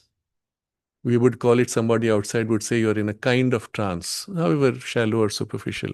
But it's a kind of trance because you're no more conscious of the outer layers. You hold yourself there. Where are they? They're still there, they're still held. You have not discarded them. The problem comes when you look at these things as separate layers glued together, and if you go into this, then that falls apart. No, they're joined together. There's a continuum, and one holds like a center all of these. Now, this exact same thing you can replicate in the subtle body. You've shed the physical body, you are in your vital, mental, or whatever combination of individualization. You're there, and you're turned out, engaging with those worlds. And then at some point you say, now I need to withdraw. The consciousness turns in, withdraws more and more, dwelling into the psychic. What happens to these bodies? They, so to say, as if go into a state of swoon, stillness, quietness. But in those worlds, there's a very different experience. Physical size is in relation to activation or relation of consciousness. So when something is larger than you, it's because of a relationship set in quality of consciousness. When at that time you change your relationship, that thing shrinks and you feel yourself larger. This is what you see in dream. You remember that experience that the mother narrates? Look straight into the tiger's eye, and the tiger shrank and became a cat and ran away. So here's an experience where the form changed in relation to the consciousness. Well, in those domains, because the form is plastic and fluid, as this movement of introversion takes place, it's as if the subtle body itself is indrawn and acquires increasingly a deepened state of immersion in its own finer psychic substantiality. At that point, to the person who is in the outer layer of consciousness of the vital or mental worlds, they will see the person as if fading out. They're still present, but faded out, no more visible, no more seen. And at that point, you are more and more into the psychic domain, but with the substance of this still held as your own substance, but now withdrawn from expression in the more outer ranges. Somebody who is able to enter that depth of domain of the psychic world could feel you and even sense this form. But he would have to go into that domain and that state. Not accessible to all beings unless they have been sufficiently familiar with the psychic state. Just the same way as you cannot necessarily go into higher ranges of worlds unless you have a familiarity with those grades, or someone or something from that higher grade pulls you in. So it is with the inner. If you have not developed that ability or that familiarity with the psychic vibe, it's difficult to enter the psychic worlds. But to the extent you are able to, you can enter that domain and experience and see these beings in form as if, and you will read in Savitri this whole passage, souls in internatal trance. We read that. So from there again, when the psychic being says, okay, now I'm ready to move forward, it may infuse certain aspects into the vital mental, because now that part is still is sufficiently psychicized. It is its own substance, so to say, and then extend it and move out into the more surface form of active expression in the surface layers. So where did it go? It was always there, but indrawn and absorbed, as if the vocabulary we would use, absorbed in its psychic state. And from there again expressed. I hope you get the idea, because that's the nature of that world. It's so different from here, where form is rigid and fixed. So you have to leave it a shell behind. No, there you can actually withdraw it as if, and to a great extent, to the degree of its psychicization, you can indraw quite a bit. I hope that answers your question. V-Truth has one question. How much is the dependency of the soul on the current crop of humanity in order to help them incarnate? Are there enough types of people with a mindset appropriate to the waiting souls? My personal view, no, not enough people. There was a time when you had many more conscious, aspiring parents who were refined, conscious and responsible, and aware of their responsibility in giving birth to a superior grade of substance, of consciousness for a child. There was a time when this was much more common. Today, because of an extreme coarsening of human values, and particularly coarsening through the educational system, much of this has been lost or has been ridiculed even. So the idea of living for higher values, living by higher values, is laughed at. It's almost as if society rejects you for being idealistic, calls you a fool. When there was a time, on the contrary, where if you were not idealistic, people called you coarse, crude, selfish, or whatever. So the values have almost got inverted in large parts of humanity. And yes, there are exceptions. But to your question, are there enough? No, there are not enough, in my view. But if the soul's evolution or maturity is strong enough, despite those insufficient influences, it may push its way forward and overcome. But it has to go through a lot of struggle. You will remember perhaps in Dina Merriam's narration that even in this life, you will see it, and other lives. In this life particularly, she said from her childhood, she did not like to eat meat. The whole family ate meat and she refused. For her, it was too crude or gross. She doesn't know where this comes from. Obviously, it comes from the prior life and sensitivity of the soul. She just refused. She didn't like it. Now imagine how many years you have to suffer that when the whole family is, well, criticizing you or trying to enforce. Well, if those parents were kind enough or understanding enough or sensitive enough, they would say, all right, we won't enforce it. But if they start enforcing, imagine how much a child might have to struggle. So many examples like this. Or Mark Obern's experience when he found he was going out of the body and everyone, including his own mother, said, you're crazy, and took him to a psychiatrist. Luckily, the psychiatrist understood and said, you're fine, there's no problem. But imagine if at that point they had said you have to start taking medication, etc. So he was so alone. For decades, he was all alone because he thought nobody else had these experiences and he was the only one. Until eventually he discovered, yes, there are people, there are people who talk about it and so on. But if the parents had an understanding and they said, you're having this experience, it's very interesting, here's some material, here's something to read, maybe it'll help you, and they nourish or guide, might have been a very different journey, isn't it? So yes, to your coming back to your question, not enough types, and which is why it's so important that some of you at least become conscious and make sure your children are conscious and transmit it within the family in a way that those children will know what to do, that when they have children, they can invoke and support and nourish a soul that comes with a spiritual aspiration and with a conscious awareness of its purpose. And to souls which might be not sufficiently awake, that you can help them wake up from the early years itself. And all this can make a huge difference. I will share a very interesting thing which happened to me. This is about when I was reaching 50. I was about 48, 49. suddenly something shifted and a kind of a panic set in. And I said, my God, I've crossed my halfway point. And what have I done? It's not good enough. I should have been where I am now 20 years ago. It's a kind of a panic set in. And particularly the panic came from the recognition that the situation in the world is so bad that when I come back the next time, I will never get anything close to the kind of support that I got in this incarnation. With my mother, with the help of Pandiji, with the contact with the mother, and the environment of the ashram that she actually accepted to give us that whole access at that age, and which changed everything growing up in this space. It changed everything. And to have that nourishing influence from Pandiji and from my mother, I'll never get anything close to this in the future.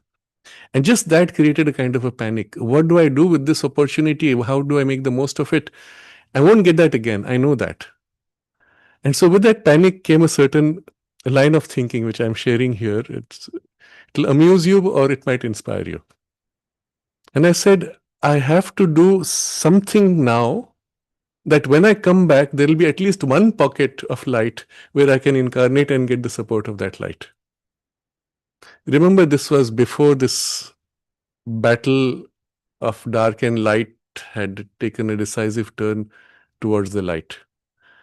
And 10 years ago, there was no hope, literally. The first hope came in 2014 when in the Indian elections, there was a sudden shift.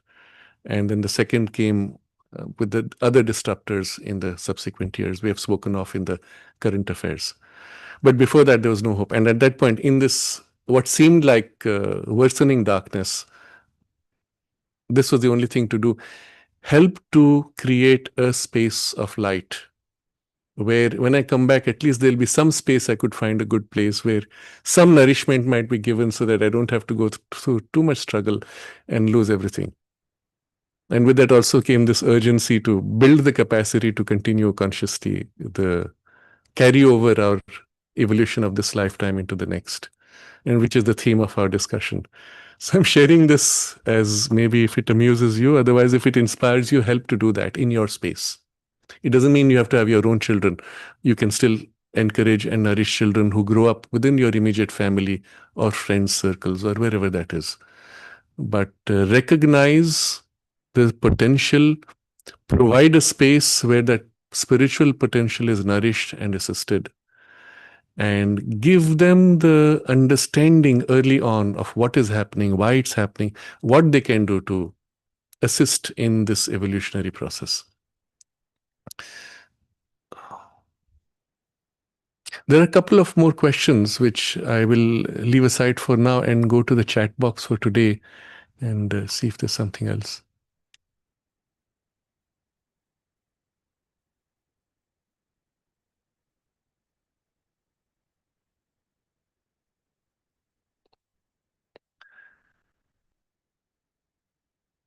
Okay, so Anupam has asked what makes Kaya Kalpa or other occult processes fundamentally different from supramentalization of the body consciousness. This is what I explained earlier, and I think now that should be clear enough.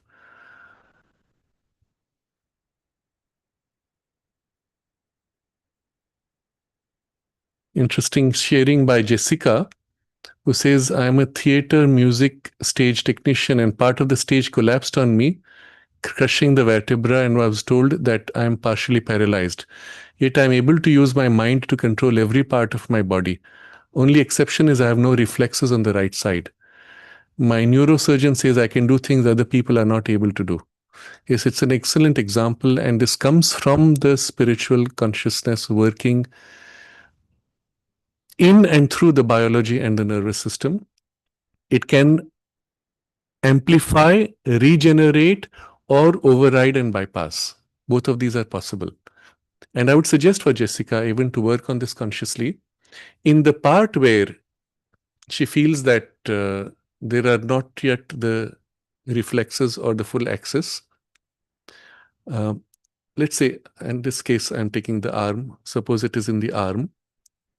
Start from two ends. One is from the inside out, where you infuse your consciousness. And remember, with your consciousness, push life force into biology. Mind pushing life, pushing body. This should be the chain. Okay, so from inside, feel the life energy. direct it, use visualization, sensation, more sensation than visualization, but visualize to guide the sensation. Push it, infuse it. If you like, feel or visualize, imagine the nerves from the point where you're conscious towards the point where you're not conscious. Infusing, pushing, and with the intention that this life energy substance, feel its substantiality, with the intention that this should actually rebuild, intensify, amplify, regenerate, and push as if building a continuity of awareness. Remember, the nerves are still there. It's the life force in the nerves whose flow is blocked. Push. And it will rebuild, regrip the nerves. So this is an inside out process from the part which is conscious towards the extremities which are less or not conscious. On the other side, you do the same thing, but with physical sensation. So let's say it's the fingers. You start with the part which is most conscious. Let's say the fingertips. Touch the fingertips with the other hand or have somebody. See, one of the things they do is massaging. People don't understand what massage does. It's stimulating sensation, but also infusing life force. If the massagist does with an intention, it can have a huge effect. But now you're doing the intention from the inside out. On the other side, that contact, sensation. Depending on the degree needed, trigger enough contact by enough pressure. Observe what works: pressure, temperature, hot, cold, light touch, hard touch, as much rich variety as you can for the contact. If you find that you're unable to have even that, put your hand in the sunlight, for example, and feel, visualize on the fingertips absorbing the sunlight. Put it on sand, mud. Wet mud would be better. Again, feel, absorb life energy. But if you can feel some sensation now, use that as the entry point. So as you feel the sensation, light touch or strong touch, you amplify the sensation by putting yourself into the sensation and as if pushing the boundary, making it larger, making it more intense, making it more deep, building continuity. So outside in and inside out, and the two things join at some point. As you do this exercise, you'll feel the edge of what is where it fades out, pushing, as well as lightly touching as if the sensation part, and then amplifying and extending until the full continuity is built. In principle, there is no limit. But the biology habit, having got used to being whatever it is, you need to trigger it sometimes. So that's where the massage as pressure, but really deep pressure, try to infuse until it touches the nerves inside in whatever way. And if you put the intention in the massagist, or while the massagist does, you put the intention, triggering the nervous system to wake up and reconnect wherever there are gaps. So in between, some kind of trigger to shake up the body and say, wake up. Don't be in the habit of inertia. So combinations of hot, cold, massage, pressure, whatever works. From the two extremes and in between, triggering to wake up. And work on this. If into this, your consciousness, which is making the effort, opens to the higher light force of the mother, invoke that, intensify it first in the parts where you're able to hold, and then from there direct it into the part where you feel less. They will ride your mind's awareness into that part and fill and do much more than your mind can. But your mind's intention has to lead, so to say, the passage of that which flows. And know and intend that it will go beyond, that flow will go beyond even what your mind can sense and complete this. So that intention, visualized, felt more than visualized, holding it and guiding the working of the force. You will actually feel light, force, warmth of some kind, sensation of some kind in that subtle physical layer, in that part. And that's the sign that the work is going to be accelerated and it will be done. There's no doubt about it.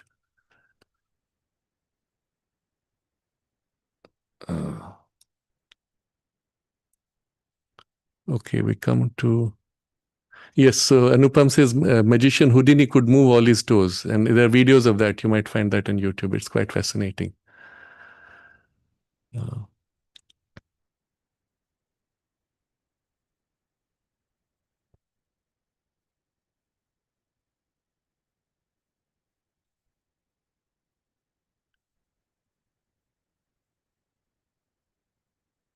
uh, somebody is commenting about the teachers and arrogance of teachers. I don't think that's a problem. You see, irrespective of who the teachers might be, yoga teachers is the context. Arrogance is not a problem in itself. It's just how human beings are. It's just that don't project upon the person a spiritual development. He never might have claimed it either. So it's just the problem is when people see somebody famous and talking of spiritual things, they assume the person is spiritually attained. But he may just be repeating what he reads or building whatever he finds interesting. I don't see a problem with that. Fame and name are natural to a strong vital. You don't need a spiritual dimension for that. And if a strong vital has arrogance, it's consequence typically of an untrained vital. So I don't think any of you should give any importance to that aspect of anybody. I'm generalizing.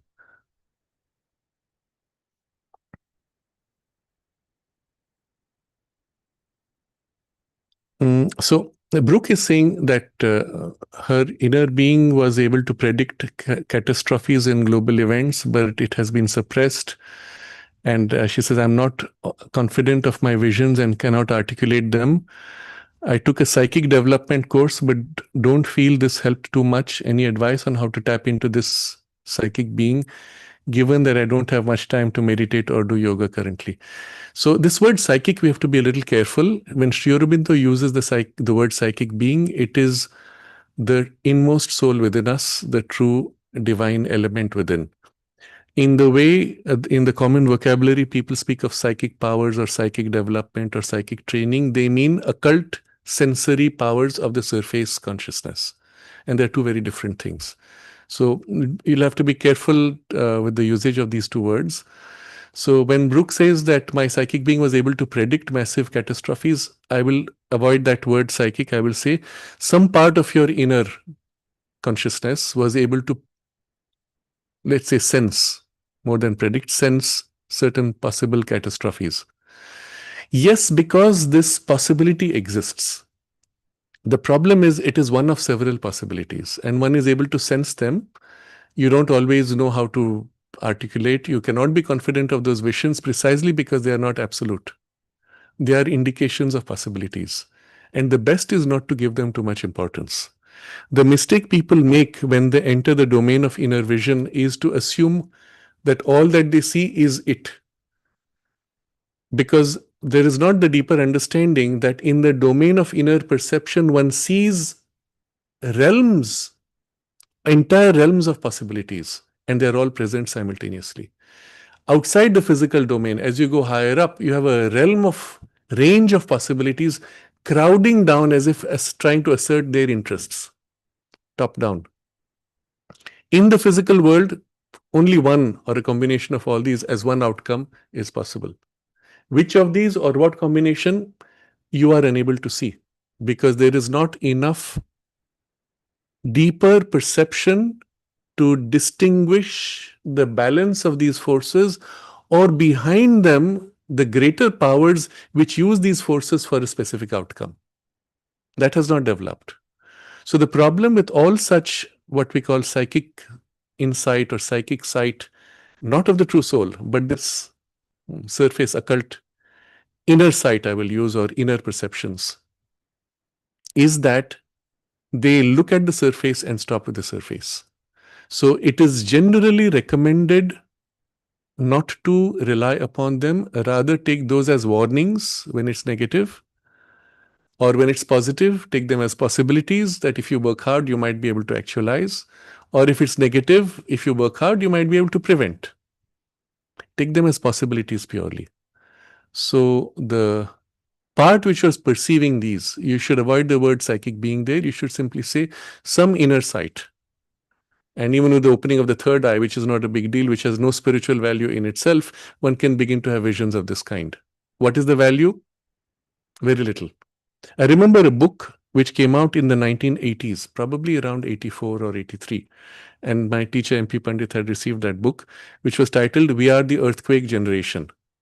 And these were people who, in a certain state of trance or channeling of some kind, had drawn detailed maps year by year documenting where there would be earthquakes, large masses of land would go underwater, where new land would appear, and half of Japan was supposed to disappear underwater in the mid 90s. And I remember at that point, around the year when they had that prediction, for half of Japan going underwater overnight, imagine. There was a massive earthquake. I don't remember if it was Kobe, but vaguely that's the name that comes. There was a massive earthquake, and you had pictures of these large highways which were above ground, which had collapsed and things like that. There was a lot of destruction, but no land went underwater. All their predictions, at least 99% of them, turned out to be false. Yet the people who did it were very genuine, and they had meticulously done a great job with what they had done. Why? Because, and this is something the mother spoke of when she was asked about this, and this is, I remember my teacher MP Pandit saying this. I don't know if it is in writing somewhere, but what the mother was asked about these predictions for great catastrophes, and the mother said yes, it was true in the domain of possibilities, but she said, as a consequence of the supramental force having been brought down upon the earth in the physical world as of 1956, she said a large number of these catastrophes have either been drastically reduced or modified. So yes, there's still possibility for things to happen, but as it seems like less and less. The worst of that kind of disaster has been possibly avoided. But it is an action of the divine grace that bypasses all these or uses these forces to its own ends, which has modified the outcomes. To a great extent, this also is a reflection of our own state. In spaces where humanity is more misaligned and disconnected from the divine presence, the scope for such negative outcomes is more easy. Where we are more aligned to the spiritual potential, to the divine presence, the scope for a positive outcome is more likely. So coming to Brooke's question, the psychic development course didn't help. How to tap into this inner perception? I will modify the vocabulary. It's not the psychic being's insight. You must be very clear. It has nothing to do with your true soul's consciousness. How to develop this? There are methods you can develop. Most of the courses online are not of much use because they merely tap into some mechanical process that they ask you to repeat, hoping that something happens. The simple question I would ask is how many of the people who have done those courses actually benefited in any meaningful way? Mostly what happens is someone who had already an insight had it amplified because of some practice they did. And there you understand it's not the practice, it's your intention. By placing more attention on that, that sight grows. By ignoring it, it can also weaken and you can close it. So really the question will be first, how important is this for you? And in what way will it help you in your spiritual evolution? If you feel that right now it interferes with your spiritual freedom and evolution, it is better to avoid these kinds of insights.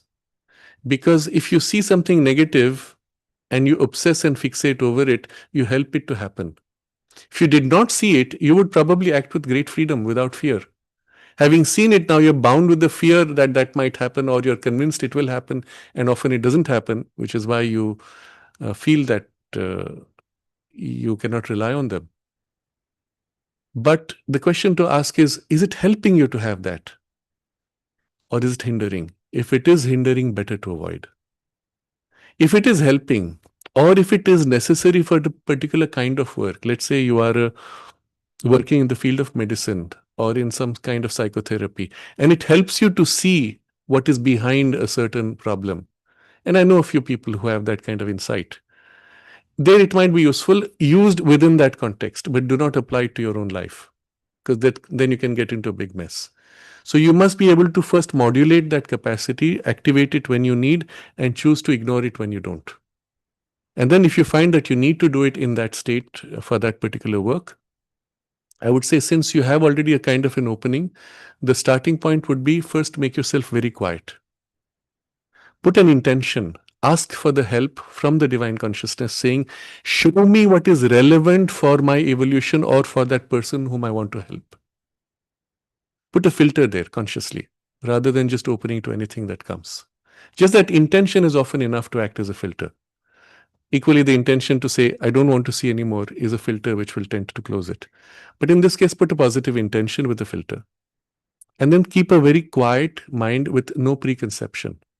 So basic training which you have seen for training of the intuition, being able to quiet your mind, remove all attachment or preconception, etc. All those would apply. Use those. And if you can, work on developing your intuition. So even when there is an insight of this kind, the intuition will filter and discriminate or show you a deeper truth or not. So the spiritual growth should be primary. This faculty of inner sight can be secondary under subjugation of the spiritual priority. And then that will bring also greater clarity and greater certainty. For example, it will show you that this thing is possible. If it's a future thing, it's likely, it's possible, but it will also show you how much your intervention could avoid it. And then you can make the necessary interventions to avoid. So start with this basic practice. And then in that state of quiet, you turn towards, let's say, the patient or the situation that you wish to know about, and stay with a quiet mind. Wait for the insight to come. When the insight starts coming, you will find some part in you rushes to catch it. You have to resist that. Stay still. Let the insight emerge. Let it wait. Let it unfold itself with no agitation or restlessness on your receptive part. And wait with patience until it exhausts its unfolding movement and stops. Then you review what was shown to you. You will pause. Hold the state first, not the image. You'll notice the state has more information than the image itself. The image might show, for example, a car crash. The state will reveal to you the quality of energy and how much force it has, and you will sense also certain points of resistance or push. That will give you more insight always. Hold that state. Try to feel what else is known in that state. And bit by bit, it's as if layers of insight or information will tend to pop up. And then that will contextualize the image itself. So this would be your basic training. If you've worked on the basic spiritual foundations of equality and quieting of mind and opening to the higher consciousness, this will be easy then to work upon and develop. But start with this first prioritization. How useful is it for your growth? And then the rest will follow.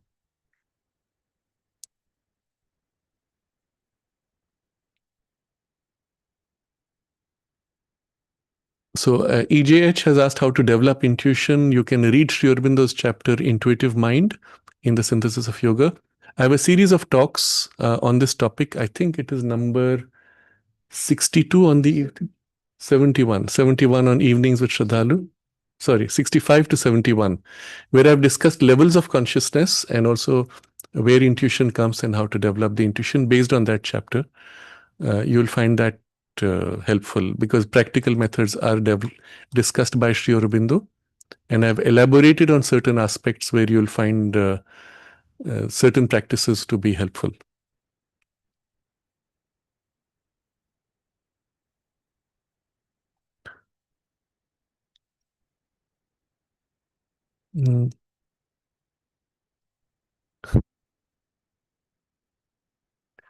Light is asking, the real question is name 5 people who are self-realized. I don't think, that's why I said this whole idea of self-realized as an end in itself, as an all or nothing, is completely populist error. And it's better not to think in such terms. It's better to think in terms of deepening your relationship with the self. And then you will see all the degrees and all the variations and all the parts which are involved.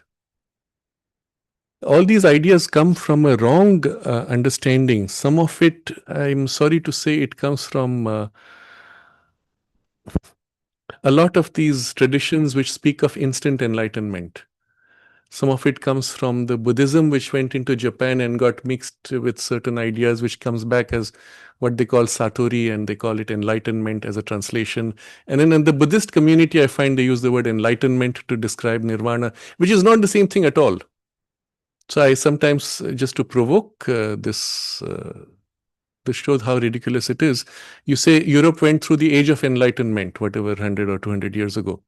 So that means all of Europe has reached nirvana. No. Enlightenment is a rational journey or turning towards reason. It's not even all of Europe became rational. It was a turning towards rationality. That is what is called as age of enlightenment in Europe.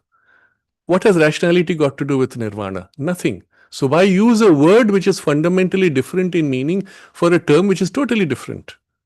So when they say reach enlightenment, it comes from these very bad translations from, unfortunately, many populist Buddhists who were more interested in building a following than in communicating the truth of the Buddhist teaching, who made this translation with equivalence of enlightenment. And the problem now is people have this idea which comes from Satori, where suddenly you wake up and then you're awake and you're enlightened. That's not nirvana at all. There's nowhere in Buddhism this idea that nirvana is anything like this. Suddenly you wake up and now you're in nirvana. It doesn't work. That's not nirvana first. And if you're talking of enlightenment, which is not nirvana even in Buddhism, then it's not Buddhism. So understand that this idea of something happening in one go and then you are it or not it before is completely wrong.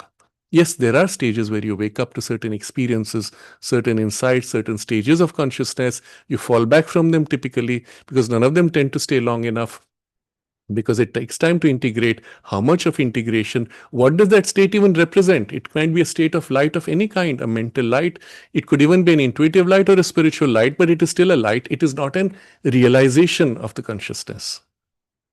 And these distinctions are so important. And it is only with a deep background of Sri Aurobindo's teaching that you can appreciate how nuanced all these things would be. If you stay within a flattened tradition, and I don't mean the original tradition, the flattened version of the tradition that is presented popularly, you have all these very wrong ideas. And they're written by people who themselves do not have the experience. They're only repeating what they've understood from somebody else and reduced in their understanding. So it is better not to think in such terms. It's completely wrong even to imagine, oh, 5 people are self-realized. I can show you 20 people who have had experiences of the self, and it's not a big deal. But will you call them self-realized? The problem is with the definition of that word.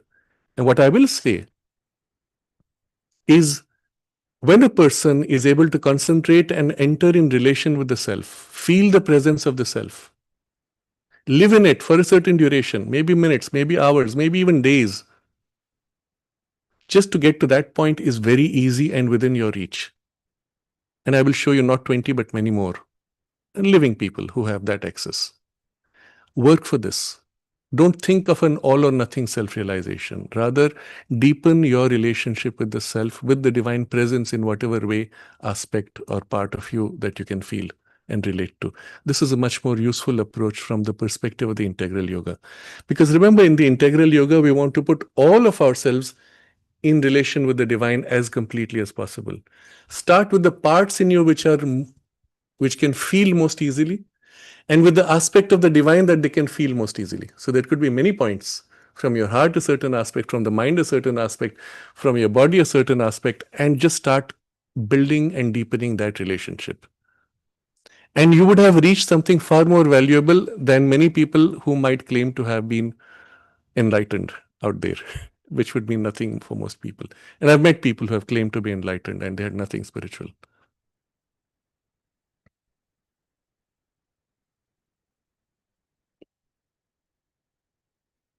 Yes, so Jessica speaks of Edgar Cayce having described various technologies even of healing and other things in the past.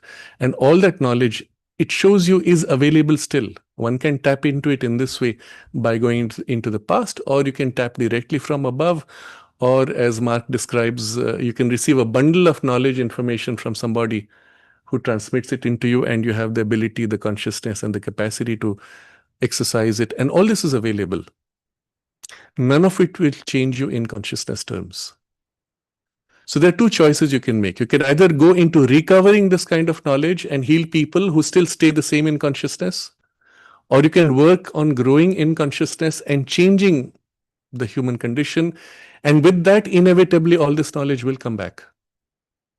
And you have to choose, you have to prioritize which for you is more important. And for us, at least in this discussion, your growth, your consciousness awakening is much more important.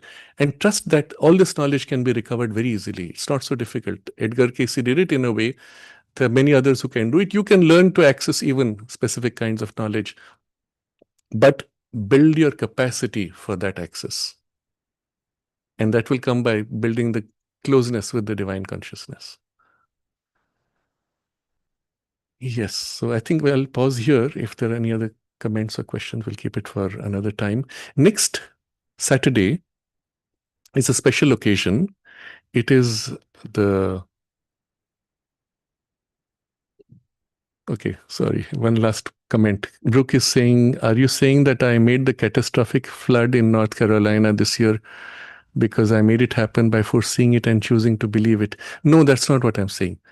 What I'm saying is, when you perceive something like this, it is in the realm of possibilities.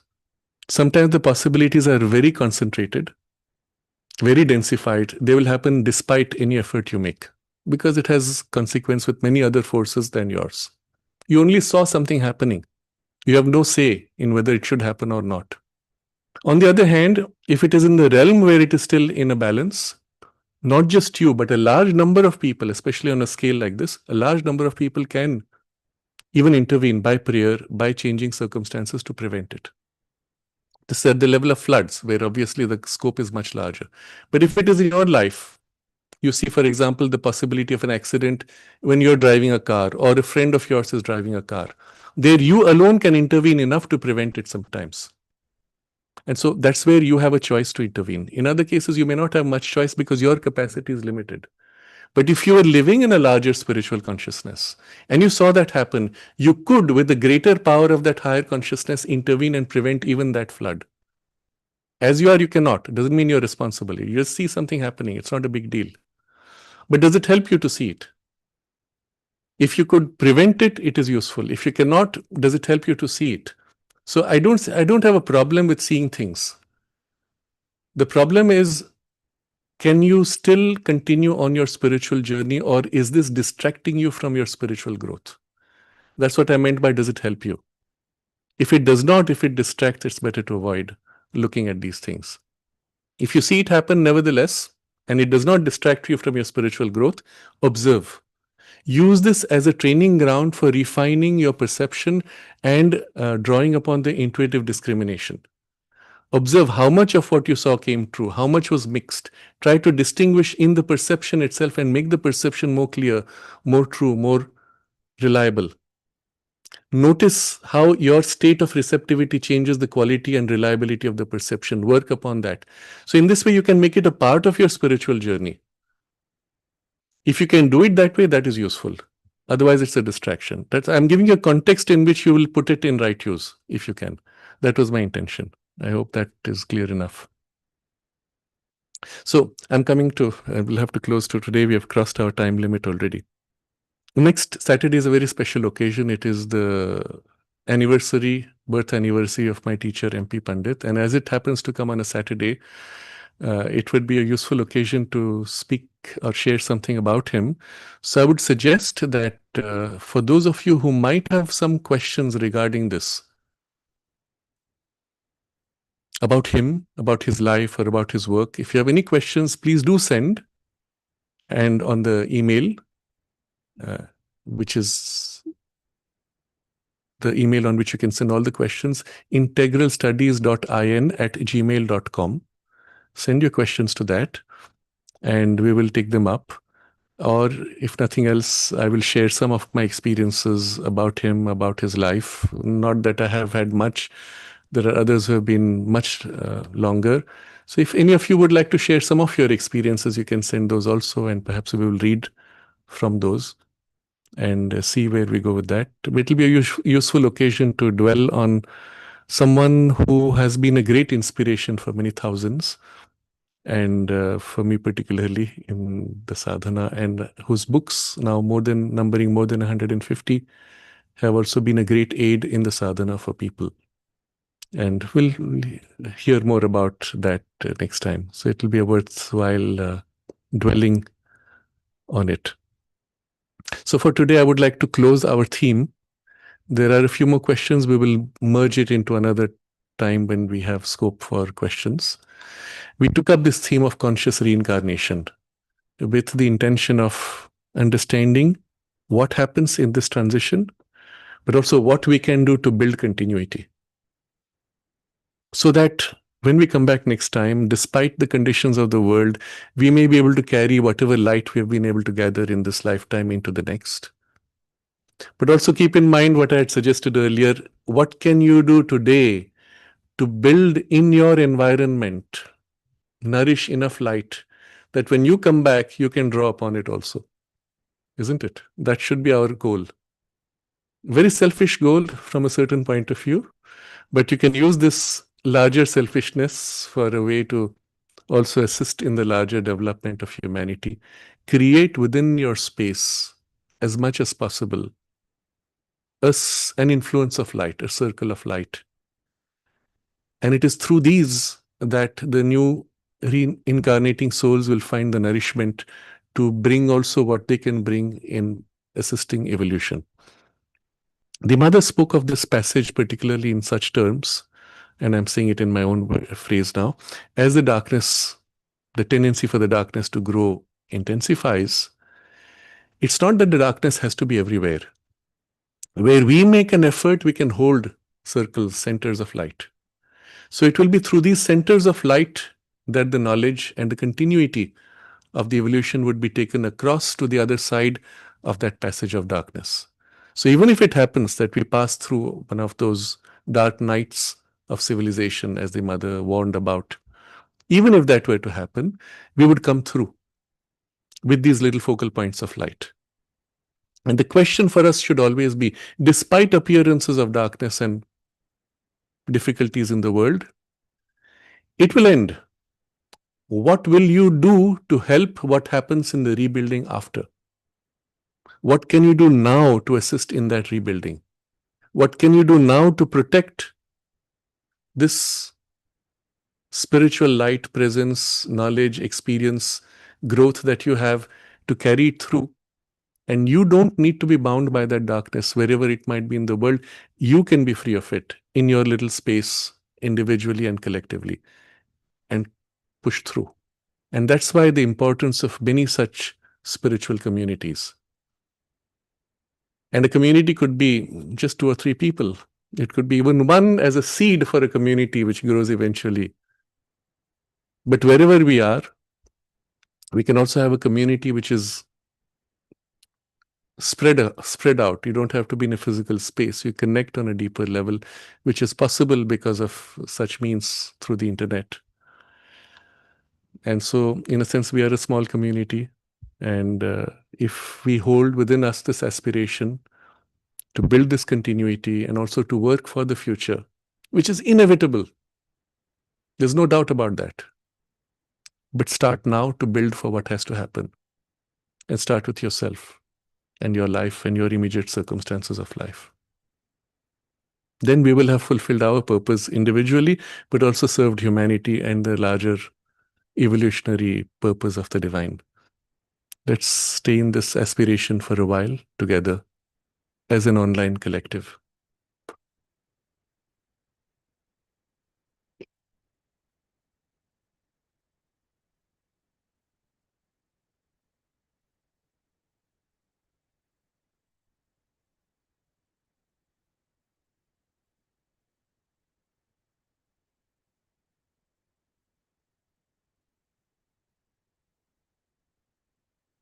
Namaste.